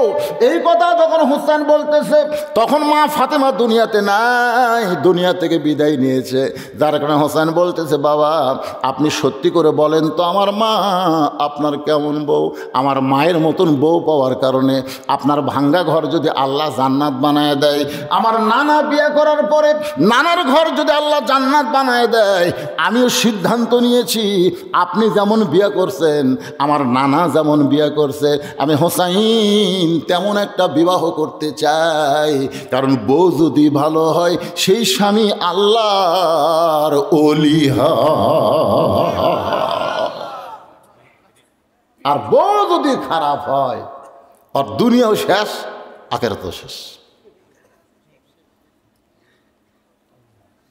ওমর ফারুক চোখের বাড়ি বের করে বলে হোসাইন আমি যে মেয়েটার ঘটকালি করতেছি এই মেয়েটা খুব ভালো হবে বাবা, এই মেয়েটার যদি তুমি বিয়ে করো তাহলে তোমার নানার মতন তোমার বাবার মতো তুমি একটা ভালো বউ পাইবা। হোসেন বলতেছে আমিরুল মুমিনিন আপনি মনে কষ্ট নিয়েন না, আমি সেই মেয়েকে বিয়ে করব যে মেয়েটা আমার 3টা প্রশ্নের উত্তর দিবার পারবে, আমি যারে তারে বিয়ে করব না, যে মেয়েটা 3টা প্রশ্নের উত্তর দিবে আমি তাকে বিয়ে করব। ওমর ফারুক বলে বাবা কি 3টা প্রশ্ন করবা? হোসেন বলতেছে দুনিয়ার কোনো মানুষের কাছে প্রশ্ন আউট করব না, আমি যাকে বিয়ে করব তার কাছেই শুধু প্রশ্ন করব। ওমর ফারুক বলে আলী রে কি 3টা প্রশ্ন করবে হোসাইন তোমার কি জানা আছে? হযরত আলী বলতেছে জীবনের প্রথম শুনলাম। ওমর কান্দে আর বলে যে প্রশ্ন আমিও জানি না তুমিও শোনো নাই, তাহলে মেয়েটা কেমনে উত্তর দিবে? আমার ঘটকালি আল্লাহ কবুল করে নাই।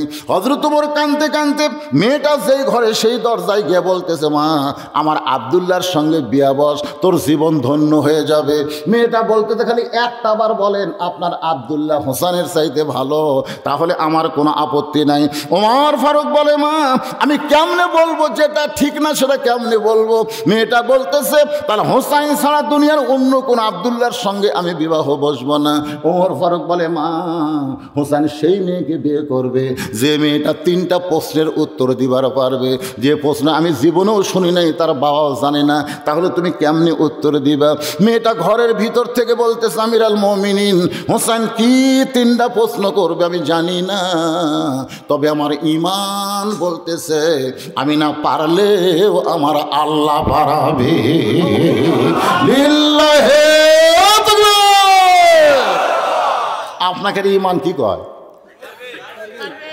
5 তলার উপরে উঠে মাঘ মাসের সেই শীত ভাই, 1.5 লাখ টাকার খাট, 12,000 টাকার কম্বল ওরে তার মানে 9টার সময় দিয়ে বলতেছে আমার বাড়ি আমার ঘর আমাকে নামাইকে, আমার নামাইকে রে, আমার বাড়ি আমার ঘর। ভিত সেই রকম মজবুত দিছি রে, 5 কোটি টাকা খরচ করে 5 তলা বানাছে, আমার বাড়ি আমার ঘর। 2 কান্দের 2 ফেরেশতাকে আল্লাহ এই শয়তান কি করল? এই শয়তান যে বলতেছে আমার বাড়ি আমার ঘর আমাকে নামাইকে, আল্লাহ বলতেছে ইন্নাল্লাহ মা'আস সাবিরিন, একটু ধৈর্য ধর। রাত 3টার সময় একটা ভূমিকম্প, তোর কোন কি কম্প? 10 সেকেন্ডের একটা ভূমিকম্প, ওই এত ফোর্সে নামছে বুঝলেন, কম্বলের মধ্যে লুঙ্গি খুলে আছে ওটাও পরার টাইম পায়নি। ফেরেশতারা বলতেছে আল্লাহ নামাইলা নামাইলা, তাই বলে ন্যাংটা করে নামালা। আল্লাহ বলতেছে জনগণ যদি নামাবার না পারে তাহলে হামাকি নামান লাগবে, আর আমি যদি কাউকে নামাই তাকে ভালো অবস্থায় নামাই না, ন্যাংটা করেই নামাই। আপনারা কি মনে করতেছেন? আপনাকে ঈমান কি কয়? হবি না হুজুর, হবি না, এটা মুসলমানের ঈমান কয়। ফিলিস্তিনের একজন ছোট্ট বাচ্চাকে এক সাংবাদিক ধরে বলতেছে এ পর্যন্ত তোমাদের 25,000 মারা গেল, ইসরায়েলের সঙ্গে খামাখা যুদ্ধ করো, তোমরা পরাজিত হবে, তোমরা তো বাঁচবে না। ওই বাচ্চা চিল্লায় বলে আমরা মরি না, আমরা মরি না, আমরা দুনিয়া থেকে আল্লাহর জান্নাতে যাই।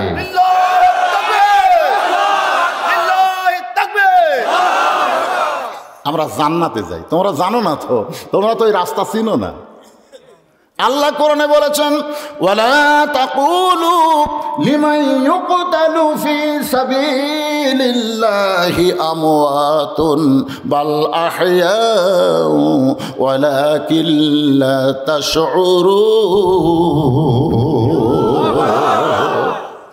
আপনার কি বলেন তো, মায়ের একটা বাচ্চা যদি লিভার চাই, কোনোদিনও বাচ্চা হয়নি, সেই মাও বাচ্চা এমনি এমনি, আগে রক্ত যায় না, বাচ্চা যখন টান দিয়ে বের করতেছে তখন ফাইটে রক্ত বের হয় না, কথা কর না কেন ভাই রে, রক্ত দিয়ে মেখে যায়। এখন এত রক্ত এত রক্ত এত রক্ত, বাচ্চা নেব না, এই কথাগুলো তুই মা হবু? তোর পায়ের তলে সন্তানের জান্নাত, পায়ের তলে সন্তানের জান্নাত, তুই মা হবু? একটু ধৈর্য ধর। আজকে ফিলিস্তিনের রক্ত দিকে মনে করেন না যে ওরা পরাজিত হবে। মা যেমন একটা সন্তান পায়, গোটা পৃথিবী ইমাম মেহেদী সাল্লাল্লাহু আসার কারণে মুসলমানের পায়ের তলে আল্লাহ দিয়ে দিবে। জোরে কোন কথা ঠিক কিনা? ঈমান নিয়ে আসেন ভিতরে, কোনো ক্ষমতাধর থাকবে না, সব ভূমিকম্পে নিচে নামা লাগবে। জোরে কোন কথা কন না কেন? তখন পরনতার লুঙ্গি থাকবি না। আমার সঙ্গে সকলে আয়াতটা পড়ে আবার আমি আলোচনায় আসতেছি, বিরক্ত হচ্ছেন আপনারা? তাহলে আমার সঙ্গে পড়েন, তো ইজ্জু মান তাশা ওয়া তুযিল্লু মান তাশা বিয়াদিকাল খায়র ইন্নাকা আলা কুল্লি শাইইন কাদির। সম্মান দেওয়ার মালিককে সবাই জবান খুলে বলবেন। এটা কি আমার কথা না আল্লাহর কথা? তাহলে আল্লাহর কথা জবান খুলে বলা মানে একটা জিকির করা। সম্মান দেওয়ার মালিককে, অপমান করার মালিককে, ভালো মন্দর মালিককে, সমস্ত ক্ষমতার মালিককে।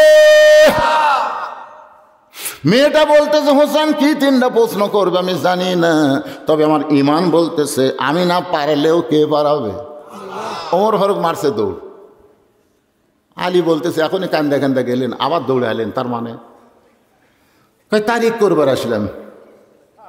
হোসেন কয় কিসের তারিখ? বলে বিয়ার তারিখ না রে, বিয়ার তারিখ না, তুই যে 3টা প্রশ্ন করবি তার উত্তর দিবার পারবি কিনা তারি তারিখ। আলী বলতেছে কি প্রশ্ন করবি, আপনিও জানেন না আমিও জানি না, আর ওই মেয়েটা উত্তর দিবি? ওমর ফারুক বলে আলী ভাই তুই আমার কাছে আয়। কানে কানে বলতেছে মেয়েটা একলা নাই রে, মেয়েটার সঙ্গে আল্লাহ আছে। আমাদের সঙ্গে যদি কোরআন শরীফ থাকে, আমাদের সঙ্গে যদি কোরআন শরীফ থাকে, পৃথিবীর কোনো বাতিল আমাদের কাছে আসতে পারবে না। আমরা আল্লামা সাইদি হুজুরের সবসময় দেখছি, যখনই দেখছে জেলে যেখানে হায়দ্রাবাদে যেখানে যাবার যায় দেখবেন কোরআন শরীফ আছে না নাই। এই জন্যে তার কাছে আজরাইল আসলো না। আজরাইল কিন্তু আসেনি। ছেলের তাশরিফ কি বলেছে, আল্লামা সাইদি তুমি মরনি, শহীদ হয়েছ আমরা এটাই জানি। সবাই বলেন আল্লামা সাইদি তুমি মরনি, শহীদ হয়েছ আমরা এটাই জানি। এই কোরআন শরীফ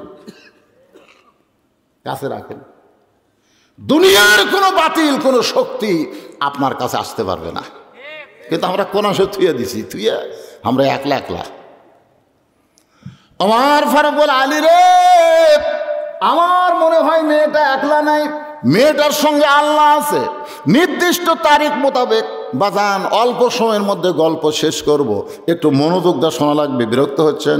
ডান পাশে হজরত আলী বসে গেছে, বাম পাশে ডান পাশে হজরত উমর আর বাম পাশে হজরত আলী, আর মাঝখানে হোসেন বসে গেছে। সামনে একটা চাদর দেওয়া হয়েছে, চাদরের ওই পারি ওই 18 বছরের মেয়েটাকে বসানো হয়েছে।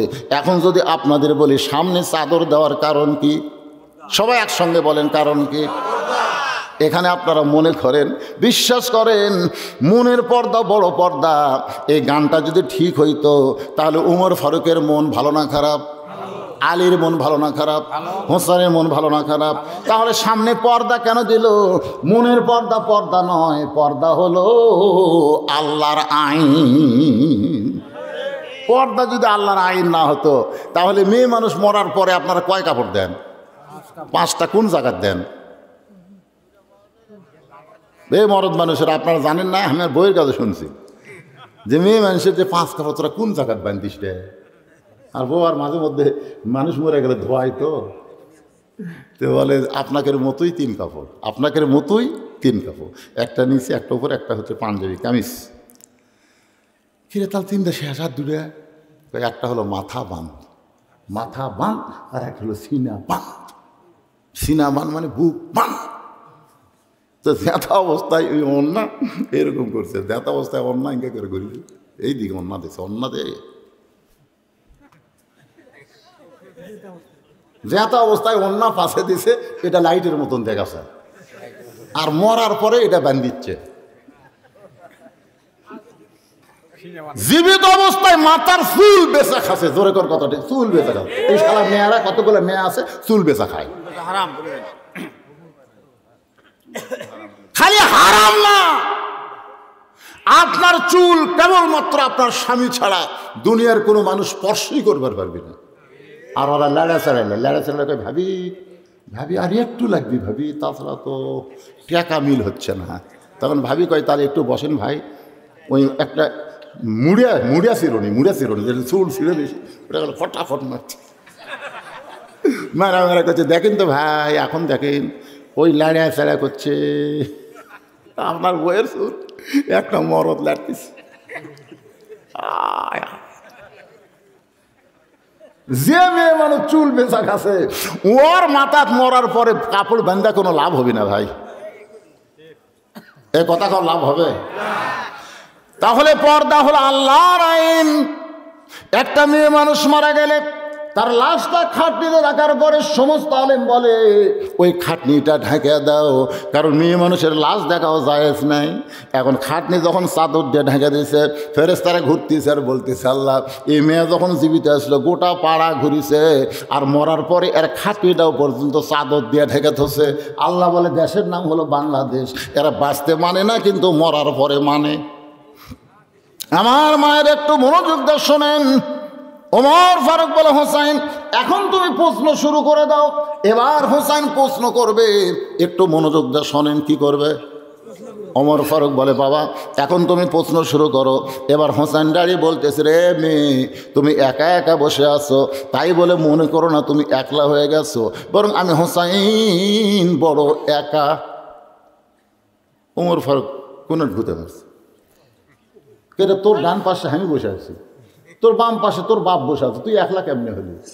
হোসেন বলে রে মেয়ে আমার দুই পাশে দুইজন মহামানব দেহ নিয়ে বসে আছে, কিন্তু মনে মনে মনে মনে তোমার পক্ষ নিয়েছে।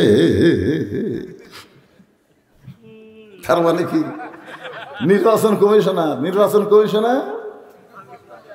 নিরপেক্ষ বসে আছে, কিন্তু মনে মনে একটা দলের পক্ষ লিছে। জোরে ঘর কথা ঠিক। হাই রে আপনারা কন্ত ওমর ফারুকের চোখ দিয়ে পানি পড়তেছে, আলীর চোখ দিয়ে পানি পড়তেছে। হোসেন যে কথাটা কথা আসল কথা তো। আপনারা বলেন তো ওমর ফারুক কার পক্ষে? এ কথা কন না কেন, কার পক্ষে? আলী কার পক্ষে? কিন্তু বসে আছে। এক সময় হলো 13%, এক সময় হলো 27%, হঠাৎ দেখেন 40%। কি বুঝতেছেন? এখন 140। কি সিটারি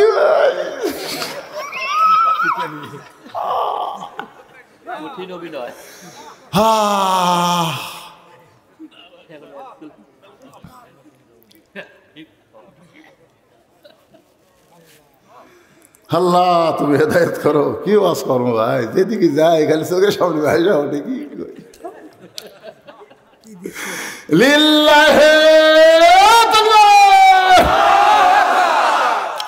ওমর ফারুক বলে হোসেন এখন যে 3টা প্রশ্ন করবে, যেই 3টা প্রশ্নের উত্তর দিলে মেয়েটাকে বিয়ে করবে, সেই প্রশ্ন শুরু করে দাও।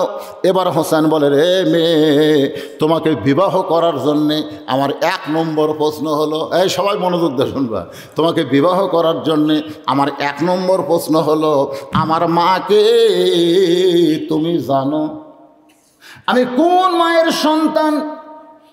হযরত আলী চমকে উঠছে যে ছেলের সঙ্গে আমি আইছি, আমার কথা না বলে ওর মায়ের কথা কয়। আমি 91 সালে যখন বিয়ে করছি তখন কাজী সাহেব বলল আপনার বাপের নাম কি? আমি বললাম বাপের নামই লেখেন ভাই লেখেন। বাপের নাম দিয়ে বিয়ে হলো। বাড়িতে আসার পর মা আমার বলতে যে কে বিয়ে কীভাবে হলো বাবা? কাজী সাহেব বললো তোমার বাপের নাম কি? আব্বার নাম লিখে দিছি, বিয়ে হয়ে গেল। মা কাকে আমার নাম? না না আপনি নামের কথা কয়েওনি, ওটা লাগেও নি। মা ঘরের মধ্যে তো সেই কান্দন। আমি বললাম মা কান্দেন কেন? এই তোর বাপ তোর জন্য কী করছে রে? তোর বাপ তুই পেশাব করলে, তুই পায়খানা করলে লাখ ধরে বেড়ে গেছে রে, আর আমি সেটা পরিষ্কার করে দিছি রে। রাত্রে যদি বিছনা তুই পায়খানা করিস, তোর বাপ সরে দেয় শুতিছে রে। তোর লাখো ভেড় ভেড়ে দেখলে তোর বাপ, তোর বাপ তোর জন্য কি করছে? তুই বাপের নাম দিয়ে বিয়ে করলো, আমার নাম। আমি করলাম মা এটা নিয়মই নাই মা। কিন্তু 2014 সালে তখন আমার মেয়ে আমার জামাই বিয়ে করতেছে, তখন কাজী সাহেব বলতেছে আপনার বাপের নাম কি, মায়ের নাম কি? তখন আর বউ দা করলাম তোমার নামও শুনলো। আর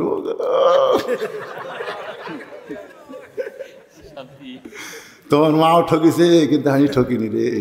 তোমার জিততে লোকে হাসিনা রে, হাসিনা ক্ষমতা আসার পরে খালি বাপের নাম দিয়ে কাম হচ্ছে না, মায়ের নামও লাগতেছে। তোর কোন কথা ঠিক কিনা? এই জন্য মাঝে মধ্যে আমি বলি রব্বানা আতিনা ফিদ দুনিয়া হাসিনা ওয়া ফিল আখিরাতি হাসিনা।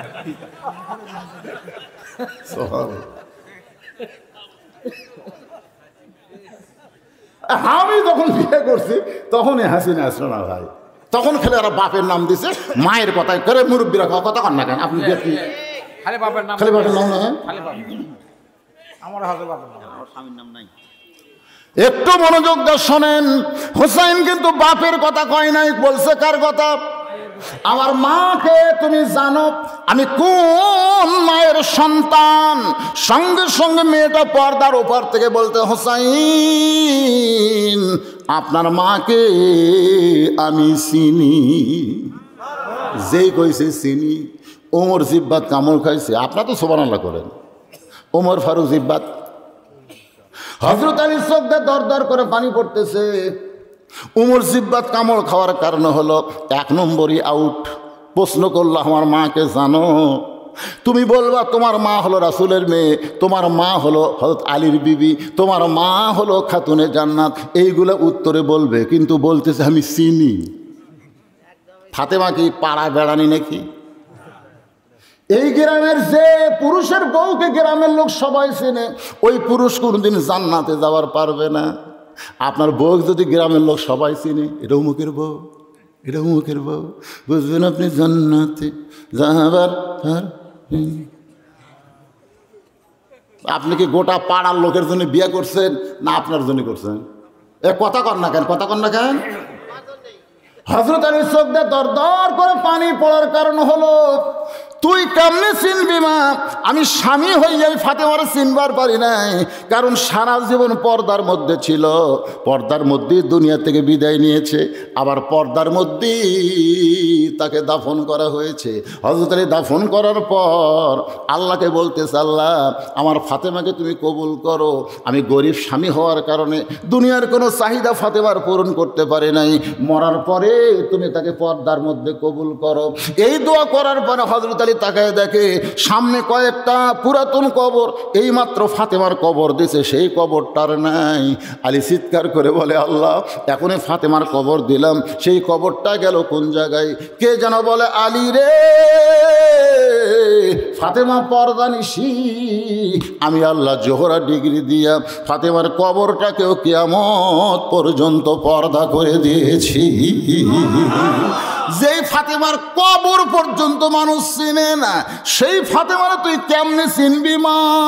আলীর চোখ দিয়ে যখন দর দর করে পানি পড়তেছে, হযরত ওমর ফারুক জিব্বাত কামড় দিয়ে বসে আছে, আর হোসাইন খালি মুস্কি মুস্কি হাসতেছে। হোসাইন খালি হাসতেছে।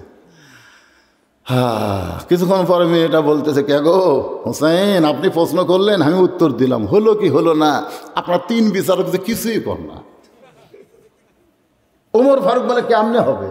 হোসেন কইল কি আর তুমি উত্তর দিলে কি? সঙ্গে সঙ্গে মেয়েটা বলে, হোসাইন আপনার মায়ের চোখের ভুরু জোড়া ছিল, আপনার মায়ের বাম গালে কালো একটা তিল ছিল, থুতুনির তলে লাল একটা দাগ ছিল।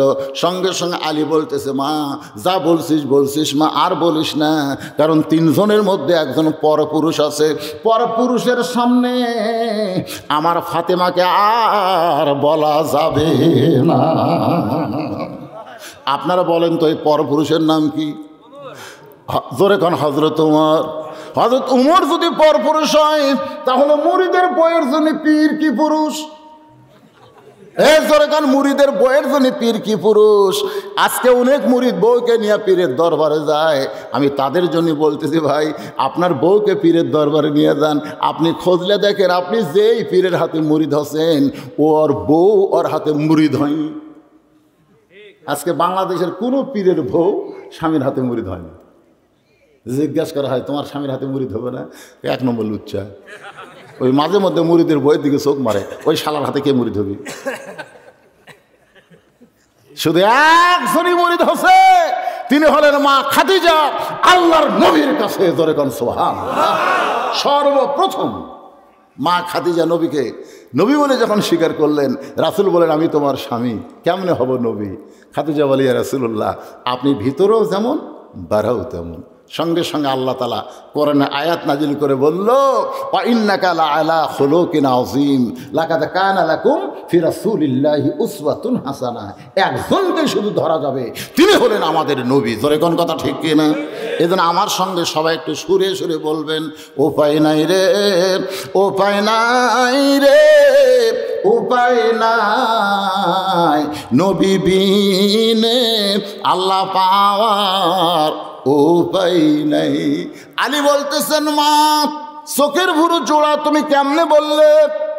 আমি স্বামী হিসাবে বলতে পারি, কারণ রাসূল বলেছেন প্রত্যেকটা স্বামী যদি তার বিবির 2 ভুরুর মাঝখানে একটা চুমা দেয়, আল্লাহ তার আমল নামায় একটা ওমরা হজের সওয়াব দেয়। সুবহানাল্লাহ বলেন।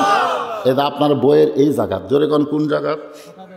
ফোঁটা দেয়, ফোঁটা, ফোঁটাকে দেয়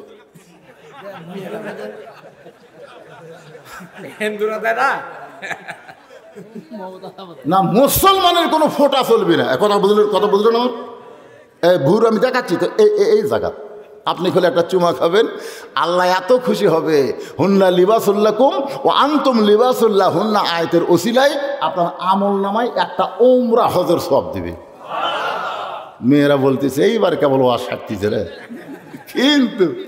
কিন্তু তারা বিড়ি খায়। ওরা যদি চুমা দিবার যায়, বউ বলবি মহারণা মাপ দিলাম, চুমার দরকার নেই। তোর এখন কথা ঠিক না। হযরত আলী চোখের পানি নিয়ে বলতেছেন, মা বাম গালে একটা তিল ছিল আমি বলতে পারবো, থুতুনির তলে একটা দাগ ছিল সেটা হোসেন হাসান বলতে পারে, কি তুমি কেমনে বললা মা? মেয়েটা কান্দারে বলে, মুরব্বী ওই রোমের জেলখানার মধ্যে যখন বন্দি ছিলাম, রোমের জেলখানার মধ্যে যখন বন্দি ছিলাম, ওই সময় শেরদিল কারারক্ষী সকালবেলা আমাকে 3টা চাবুক মারতো, বিকেলবেলা 3টা চাবুক মারতো।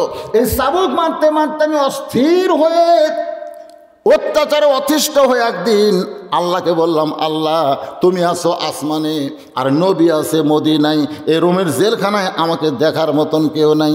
এই কথা বলে কাঁদতে কাঁদতে যখন ঘুমায় যায়, ওই ঘুমের ঘরে স্বপ্নে দেখি একটা নূরের পুতুলি আমার শিয়রের পাশে বসে আমার মাথায় হাত দিয়ে বলে, মা একটু ধৈর্য ধরো মা, ইন্নাল্লাযীনা ক্বালু রাব্বুনাল্লাহু সুম্মা ইসতাকামু তাতানাজ্জালু আলাইহিমুল মালায়েকা আল্লা তাখাফু ওয়ালা তাহজানু ওয়া আবশিরু বিল জান্নাতিল্লাতী কুনতুম তুআদুন।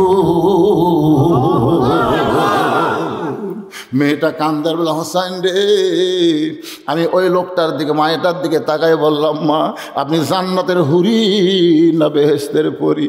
আমার মাথায় হাত দিয়ে বলে, মা আমি জান্নাতের হুরিও না বেহেশতের পরিও না, আমি জান্নাতুল বাকির গোপন কবর থেকে এই জেলখানায় তোর সঙ্গে দেখা করতে আইছি মা। আমি হলাম জগৎ বিখ্যাত মা ফাতেমা। মেয়েটা বলে, হোসাইন রে, ওই সময় আমি তাকায় দেখি চোখের ভুরু জোড়া দেখতে পাই, বাম গালে কালো একটা তিল দেখেছি, থুতুনির তলে লাল একটা দাগ ছাড়া আর আমি কিছুই দেখতে পাই নাই। হোসেন চিল্লা বলে, রে মেয়ে, 1 নম্বর প্রশ্নের উত্তর যেমন আশা করেছিলাম তার চাইতে 100 গুণ তুমি সুন্দর দিয়েছ। ওমর ফারুক বলতেছে, আলী ভাই আমার ঘটকালে আল্লাহ কবুল করছে। হোসেন বলতেছে, এত সোজা না, কেবল 33 পাশে 99 গোল্ডেন এ প্লাস না পেলে আমি বিয়ে করবো না। তাহলে 33 পাশে এখনো 66 বাকি আছে। আপনারা কারা কারা এই 66 পর্যন্ত শুনবেন, 99 শুনবেন? হাত তোলা, আল্লাহকে একটু দেখান তো দেখি। লিল্লাহি তাকবীর। হাত নামান, হাত নামান। ভাইজান, বাংলাদেশে একটাই বক্তা যে ওয়াজ করে টেকালে, কে? ওয়াজ খুব করে টেকালে। ঘড়ির দিকে তাকে দেখেন, যখন উঠছি তখন 10টা, এখন কাটায় কাটায় 12টা। এক টানা 2 ঘন্টার মধ্যে কোনো গল্প আছে? তার মানে কি বোঝা গেল? এখনকার হামালাল বুড়ারা 1 ঘন্টা করতে, 1.5 ঘন্টা করতে আল্লাহুম্মা আমিন, আর আমি 2 ঘন্টা করছি। মনে হচ্ছে না যে রাত এখন 12টা। আপনাকে চেহারা দেখলে খালি 2-1 যারকে একেবারে একেবারে পাওয়ার কমে গেছে, তারা 2-1 ছাড়া কেউ পেশাব করার ওঠেনি। ধরে কোন কথা দিতে বুঝতেছেন না? পাওয়ার টাওয়ার সব কমে গেছে, আটকাবার পারতেছে না। এরা 2-1 পেশাব করবার ছাড়া যে কটা আমি যাওয়া দেখছি, সেই কটাকে আবার বসাও দেখছি। তো একটানা 2 ঘন্টা ওয়াজ করার পরে 33 হয়ে গেছে। আর 66 শোনার জন্যে আমি এই নুরানি মাদ্রাসার জন্য আপনাদের কাছে মাত্র 10 মিনিট, মাত্র 10 মিনিট একটু আদায় করব। আল্লাহর কোন পাগল আছে যে প্রাইমারিতে সরকার টাকা দেয়, একদম বাকদম শিক্ষার জন্য সরকার টাকা দেয়, কিন্তু আল্লাহর নবীর ঘর এই নুরানি মাদ্রাসাকে টিকানোর জন্য ইল্লাল্লাহ লা ইলাহা ইল্লাল্লাহু লা ইলাহা ইল্লাল্লাহ লা ইলাহা ইয়া আইয়ুহাল্লাযীনা আমানু ইসতাঈনু বিস-সাবরি ওয়াস-সালাহ ইন্নাল্লাহা মা'আস-সাবিরিন। ঈমানদারকে লক্ষ্য করে আল্লাহ বলতেছেন, আমি আল্লাহর কাছে যদি কিছু পাবার চাও তাহলে ধৈর্য আর নামাজের ভিতর দিয়া চাও। আপনারা বলেন তো, বাংলাদেশে কোন কামে ধৈর্য কম? একটু চিন্তা ভাবনা করে কম কম। সব কাজে কিন্তু মোটামুটি ধৈর্য আছে, কিন্তু নামাজের মধ্যে আমাদের ধৈর্য খুবই কম। 5 মিনিট পরে আসরের নামাজ শুরু হয়, 5 মিনিট পরে আপনি 5 মিনিট আগে মসজিদে ঢুকছেন। আপনি মসজিদ ঢুকে কি বিপদে আছেন? আপনি যখন দোয়া পড়েছেন আল্লাহুম্মা আফতাহলি আবওয়াবা রাহমাতিক, এই দোয়াটা পড়ার সাথে সাথে আল্লাহ আপনাকে রহমতের কোলে উঠায় নিছে। জোরে কোন সুবহানাল্লাহ। যতক্ষণ মসজিদে থাকবেন অবারিত রহমত আল্লাহ আপনার উপর বর্ষণ করবে। বারবার ঘড়ি দেখি 5 মিনিটের মধ্যে 6 বার, আর মসজিদ থেকে বের হয়ে চা স্টলে যায়, ঘন্টার পর ঘন্টা আড্ডা মারি। একমাত্র নামাজের ভিতরে আমাদের চাইতে হবে ধৈর্যের মাধ্যমে। জোরে কোন কিসের মাধ্যমে? ধৈর্যের মাধ্যমে। এই জন্য আল্লাহ বলেছেন, কদ আফলাহা মান তাযাক্কা ওয়া যাকারা ইসমা রাব্বিহি ফাসাল্লাহ। মসজিদের মধ্যে ঢুইকাই তুমি নামাজ শুরু করবা না। মসজিদের মধ্যে ঢুইকাই তোমার মনকে মসজিদ করা লাগবে। তোমার মনটা যদি মসজিদ বানাবার পারো, তাহলে কাবার সঙ্গে তোমার মনের একটা যোগাযোগ হবে, আর কাবার যোগাযোগ হবে বাইতুল মামুরের সাথে, আর বাইতুল মামুরের যোগাযোগ হবে আল্লাহর আরশ। আসসালাতু মিরাজুল মুমিনিন। হাদিস আছে বিস্তারিত, হুজুরি কলব ব্যতীত কঠিন কালেও নামাজ তোর হবে না। তবে কেন গাও জুয়ারি, মানুষকে দেখাও নামাজ পড়ি, ও তোমার সিদ্ধ বীজে সুফসল ফলে না। আজও কেন আল্লাহর নামাজ ধৈর্য নিয়ে ধরতে পারলা না? ইন্নাল্লাহা মা'আস-সাবিরিন। ধৈর্যশীলদের সঙ্গে কে আছে? আল্লাহ রাসূল। একেবারে শেষ ওয়াক্ত মা আয়েশার উরাতের উপরে মাথা দিয়ে তাকায় আছে।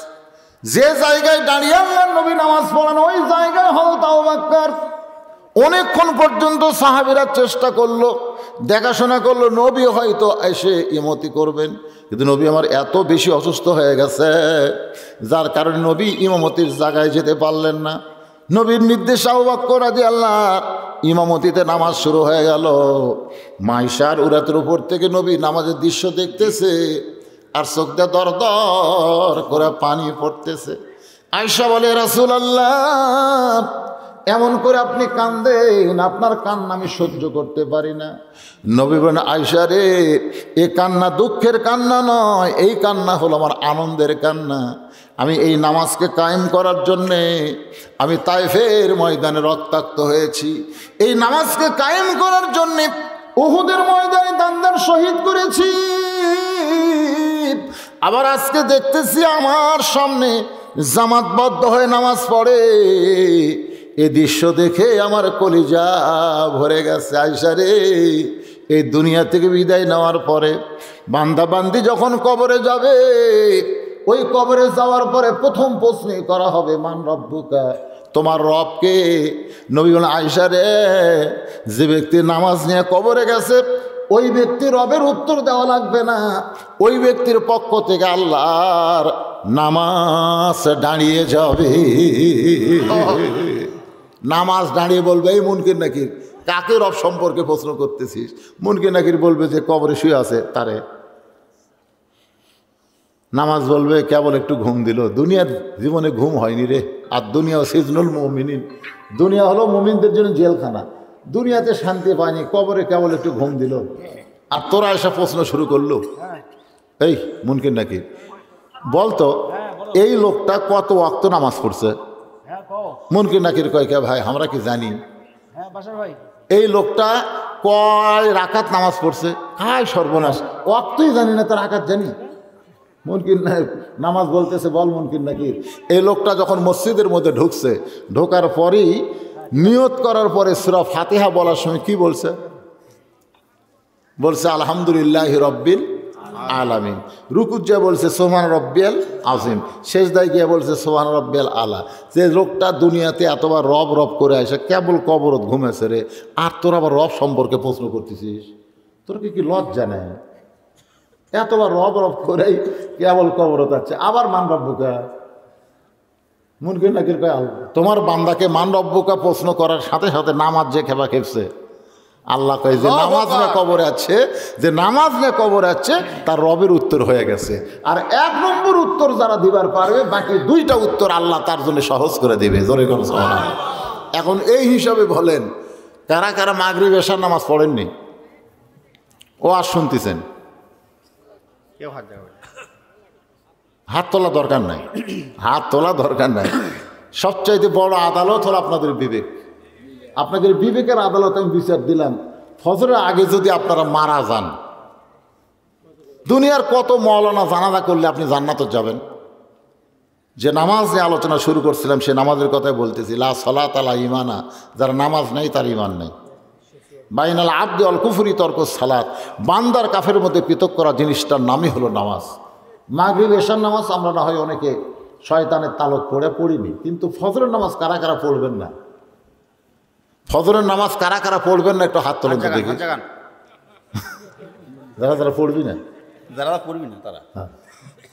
তার মানে বোঝা গেল আজকের ও সাকসেসফুল হয়ে গেছে। সবাই পড়বি ইনশাআল্লাহ, সবাই ইনশাল্লাহ ফজরের জামাত আদায় করব। ফজরের নামাজ পড়লে হবে না, জামাত পড়া লাগবে। রাসূল বলেছেন ওই ব্যক্তির মধ্যে নামাজি হওয়ার পরে মুনাফিকে আছে যে ফজরের নামাজ জামাতের সঙ্গে আদায় করে না। তো এই ওয়াজ যেখানে হয়, হাই রে হাই 12:30 হয়ে গেছে, আর ফজরের নামাজ জামাতে। আজকে আপনারা বাড়ির যাওয়ার পরে অজু করবেন শীতের দিন। হ্যাঁ না, ওগুলো বিয়ে পরে, আগে হবে নামাজ আগে। হ্যাঁ নামাজ বলে পরে থাকে। 2টা উত্তর, 2টা প্রশ্ন আমি করি। হোসেন রাদিয়াল্লাহু দ্বিতীয় প্রশ্ন করেছে, রে মেয়ে 6 বছর বয়সে তুমি ঈমান কেমনে পাইলা? 6 বছর বয়সে তুমি ঈমান কেমনে পাইলা? তোমার দাদা হলো খ্রিস্টান, তোমার বাবাও খ্রিস্টান, যেই দেশে তুমি জন্মগ্রহণ করছো ওই দেশের সবাই হলো খ্রিস্টান। ওই খ্রিস্টানদের দেশে তুমি 6 বছর বয়সে ঈমান কেমনে পাইলা? মেয়েটা বলে হোসাইন 6 বছর বয়সে ঈমান কেমনে পাইলাম? তাহলে শোনেন, আমি দুনিয়ার সাধারণ ঘরের মেয়ে না, আমার দাদা হলো রোম সম্রাট কাইসার। সুবহানাল্লাহ বলেন। রোম সম্রাট কাইসার আমার দাদা। পরন্ত বিকালবেলায় অন্দর মহলে গিয়ে আমাকে বলে, নাতনি রে আজকে রোমের রাজ দরবারে খেলা হবে, তুই কি খেলা দেখতে যাবি? আমার বয়স হলো মাত্র 6 বছর। 6 বছরের বাচ্চা খেলাধুলা পছন্দ কম করে না বেশি করে? আপনাদের ছোট ছোট বাচ্চারা খালি খালি খায় না মোবাইল দেখে খায়? হায় রে, মোবাইল চালু না করলে খায় না। যে কোনো একটা গেম দেন, কার্টুন দেন, ও তখন সমানে খেলে কতকত করে খায়। জোরে কোন ঠিক কিনা? এই যে ছোট বাচ্চারা খেলার প্রতি একটা আকর্ষণ। মেয়েটা বলে হোসাইন 6 বছর বয়সে আমার দাদা যখন বলতেছে রোমের রাজ দরবারের খেলা হবে, আমি খেলা দেখার জন্য দাদার সঙ্গে রাজ দরবারে দাদার সিংহাসনের পাশে ছোট্ট একটা চেয়ার আমার জন্য বানায় দিয়েছে। আমি সেই চেয়ারে বসে বললাম, দাদু ভাই খেলা দেখার কথা বলে আপনি নিয়ে আসলেন, খেলা কোন জায়গায়? আমার দাদা বলে, ওই যে তাকায় দেখ। মেয়েটা বলে, হোসাইন রে 6 বছর বয়স ইমান কেমনে পাইলাম শোনো। আমি তাকায় দেখি একটা মানুষের চোখ কালো কাপড় দিয়ে বাঁধা, ওই মানুষের হাত রশি দিয়ে বাঁধা, ওই মানুষের 2টা পা লোহার শিকল দিয়ে আটকানো হয়েছে। আমারে বলতেছে, ওই যে তাকায় দেখ। আমি তখন বললাম, দাদু ভাই ওইটা একটা মানুষকে আমি দেখতে পাই। আমার দাদা বলে, মানুষ না রে, মানুষ না, ওইটা হলো মুসলমান। আমি তখন বললাম, দাদা ওই মুসলমানকে নিয়ে আপনি কি খেলবেন? আমার দাদা বলে, ওই যে তাকায় দেখ। মেয়েটা বলে, হোসাইন রে দাদার সঙ্গে 6 বছরের ছোট্ট মেয়ে তাকায় দেখি বিশাল একটা চুলার মধ্যে আগুন দাও দাও করে জ্বলতেছে। আমার দাদা বলে, নাতনিরে আজকের খেলা হলো ওই মুসলমানকে হাত পাও বান্ধে আগুনের মধ্যে ফেলে দিব, মুসলমান পুড়ে ছাই হয়ে যাবে। আজকের খেলার নাম হলো মুসলমান মারার খেলা। আমি তখন বললাম, দাদু ভাই ওই মুসলমানকে না মাইরা কি ছাইড়া দেওয়া যায় না? আমার দাদা বলতেছে 100 বার ছাড়া দেওয়া যায়। মুসলমান যদি একটা বারের জন্য বলে আল্লাহ রাসূল মানি না, তাহলে মুসলমানের চোখের বাঁধন খুলে দেব, হাতের বাঁধন খুলে দেব, পায়ের শিকল খুলে দেব। আমি তখন ছোট্ট মানুষ মুসলমানের কাছে গেলাম, মুসলমান তোমার চোখ বান্ধা আছে, তুমি তো দেখতে পাচ্ছ না। আমার দাদা তোমাকে আগুনে পুড়ে মারবে, যদি বাঁচতে চাও তাহলে একটা বারের জন্যে বলো আল্লাহ রাসূল মানি না। মুসলমান চিল্লা বলে, রে ছোট্ট মেয়ে তোমার কাছে জীবনের দাম আছে, কিন্তু একজন মুসলমানের কাছে জীবনের চাইতে ইমানের দাম বেশি।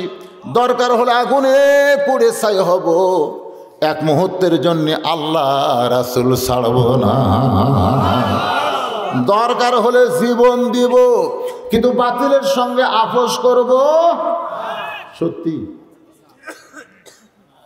7 তারিখে এটা দেখা গেছে তো। দরকার হলে জীবন দিব, কিন্তু বাতিলের সঙ্গে আপোষ করব। মেয়েটা বলে, হোসাইন সঙ্গে সঙ্গে আমার দাদা ওই মুসলমানকে হুকুম দিল সৈন্যদেরকে আগুনের চুলার মধ্যে ফেলে দাও। আমি তখন বললাম, দাদু এই মানুষ মারার খেলা আমি দেখবো না। আমার দাদা বলতেছে, নিয়ে আইছি খেলা দেখানোর জন্য, তোকে দেখতেই হবে। আমাকে জোর করে দাদা ধরে রাখলো। আমি দেখিনি মুসলমানটা বীরের মতন হেঁটে হেঁটে আগুনের চুলার দিকে যাচ্ছে। জোরে কোন সুবহানাল্লাহ। মুসলমান বীরের মতো আগুনের চুলার দিকে যাচ্ছে, যে আগুনের চুলাতে মুসলমানকে ফেলে দেবে। আমি তখন ডান হাত দিয়ে আমার চোখ সাইফা ধরলাম, একটা জীবন্ত মানুষকে হত্যা করবে। আমি 6 বছরের ছোট্ট মেয়ে সহ্য করতে পারবো না। মেয়েটা বলা, হোসাইন আমি ডান হাতে যখন চক্ষু ধরলাম, এমন সময় একটা মধুর কলেমা আমার কানের মধ্যে ঢুকে গেল। লা ইলাহা ইল্লাল্লাহু মুহাম্মাদুর রাসূলুল্লাহ। শুধু কানের মধ্যে না, আমার কলিজার মধ্যে ঢুকেছে। আমি তখন দেখতে পাই ওই মুসলমানের দেহ নামক খাঁচাটা আগুনের চুলার মধ্যে পড়েছে, আর খাঁচার পাখি কে যেন ধরে সবুজ রঙের একটা বাগানে উড়ে যায়। আনাস রাদিয়াল্লাহু বর্ণনা করেন, আনাস রাদিয়াল্লাহু তাআলা قال রাসূলুল্লাহ সাল্লাল্লাহু আলাইহি সাল্লাম মাহাদান ইয়াদখুলুল জান্নাতা ইউহিব্বু ইয়ারজিনাদ দুনিয়া ওয়ালা হুম আলাল আরদি মিন শাইইন ইল্লা শাহীদুন ইয়াতামান্না আন ইয়ারজি ইলাদ দুনিয়া ফায়ুক্তাল আশরা মাররাতান লিমা ইয়ারা কারামাতি রাহুল বুখারী কিতাবুল মাগাজি। মেয়েটা বলে, এক দৌড়ে বাড়ির মধ্যে গেলাম, আমার মায়ের সামনে বললাম, মা লা ইলাহা ইল্লাল্লাহ মুহাম্মদ রাসূলুল্লাহ। আমার মা বলতে, তুই না দাদার সঙ্গে খেলা দেখতে গেলি, খেলা দেখতে গিয়ে মুসলমানের কলমা কোথায় পাইলি? তোর দাদা বাপ শুনলে তোকে হত্যা করবে। আমি তখন বললাম, মা এ কলমাওয়ালারা কোনোদিন মরে না। নিজের চোখে দেখলাম দেহ আগুনের চুলার মধ্যে, আর প্রাণ পাখিরে কে যেন ধরে সবুজ রঙের একটা বাগানে উড়াল দেয়। মেয়েটা বলে, হোসাইন রে আমি এক দৌড়ে রাজদরবারে আসলাম। আইসা দেখে আমার দাদা সৈন্যদের মিছিল করতেছে, মুসলমান পুরা ছাই হয়ে গেছে, মুসলমান পুরা ছাই হয়ে গেছে। আমি তখন সবার সামনে আঙ্গুল তুলে বললাম, রে খ্রিস্টান, রে দাদা, রে খ্রিস্টান সৈন্যরা, তোমরা জানো না মুসলমান পুড়ে যায় নাই, মুসলমানের খাঁচা পুড়েছে, আর মুসলমানের পাখি এখন জান্নাতে ঘুরে বেড়া। আমার দাদা বলতেছে, তুই না আমার নাতনি, তুই মুসলমানের পক্ষে কেন কথা বলতেছিস? আমি তখন বললাম, দাদু ভাই, একজন মুসলমান দুনিয়া থেকে বিদায় নেওয়ার সময় একলা একলা যায় না, আর একজনকে মুসলমান বানায়া তারপরে বিদায় নেয়। রোম সম্রাট কাইসার বললেন, এই জাতি শেষ হওয়ার জাত না, এই জাতি দিন দিন খালি বাড়বেই। বারাক হোসেন ওবামা বলছে, আমেরিকার সাবেক প্রেসিডেন্ট, যে 2045 সালে গোটা পৃথিবীর ভিতরে মুসলমানের সংখ্যা সবচাইতে বেশি হবে। বর্তমানে আমেরিকায় প্রতি ঘন্টায় 10 থেকে 12 জন খ্রিস্টান মুসলমান হচ্ছে। সুবহানাল্লাহ কন্যা কেন? বর্তমানে ভারতে প্রতি ঘন্টায় 10 থেকে 12 জন হিন্দু মুসলমান হচ্ছে। আমাকে দেশেরগুলো মুনাফিক হচ্ছে, কিন্তু বাইরেরগুলো ভালো হচ্ছে। ধরে কোন কথা ঠিক কিনা? ভাইজান বসে আছে, একটু মনোযোগ দিয়ে শুনবেন। মেয়েটা বলে, এই কারণে 6 বছর বয়সী মান নামক মহামূল্যবান নিয়ামত পেয়েছি। হোসেন বলে, রে মেয়ে, 2 নম্বর উত্তর যেমন আশা করেছিলাম তার চাইতে 1000 গুণ তুমি সুন্দর দিয়েছ। ওমর ফারুক বলতেছে, ভাই আমার ঘরটা আল্লাহ কবুল করছে। হোসেন বলতেছে 66%, 33 আরো 99 না পালে তো আমি বিয়ে করবো না, কারণ আমার বউ হওয়া লাগবে গোল্ডেন এ প্লাস। ধরে কোন কি A plus? Golden A plus. Omar Faruk বলে, হোসেন তাহলে 3 নম্বর প্রশ্ন করো। এবার হোসেন বলে, রে মেয়ে, আমার 3 নম্বর প্রশ্ন হলো, বিবাহের পরে, বিবাহের আগে মুসলমানের জন্য কোনো কিছু করা যায়? কেন যুবকেরা কথা কও না কেন? বিয়ার আগে কি করতে চায়?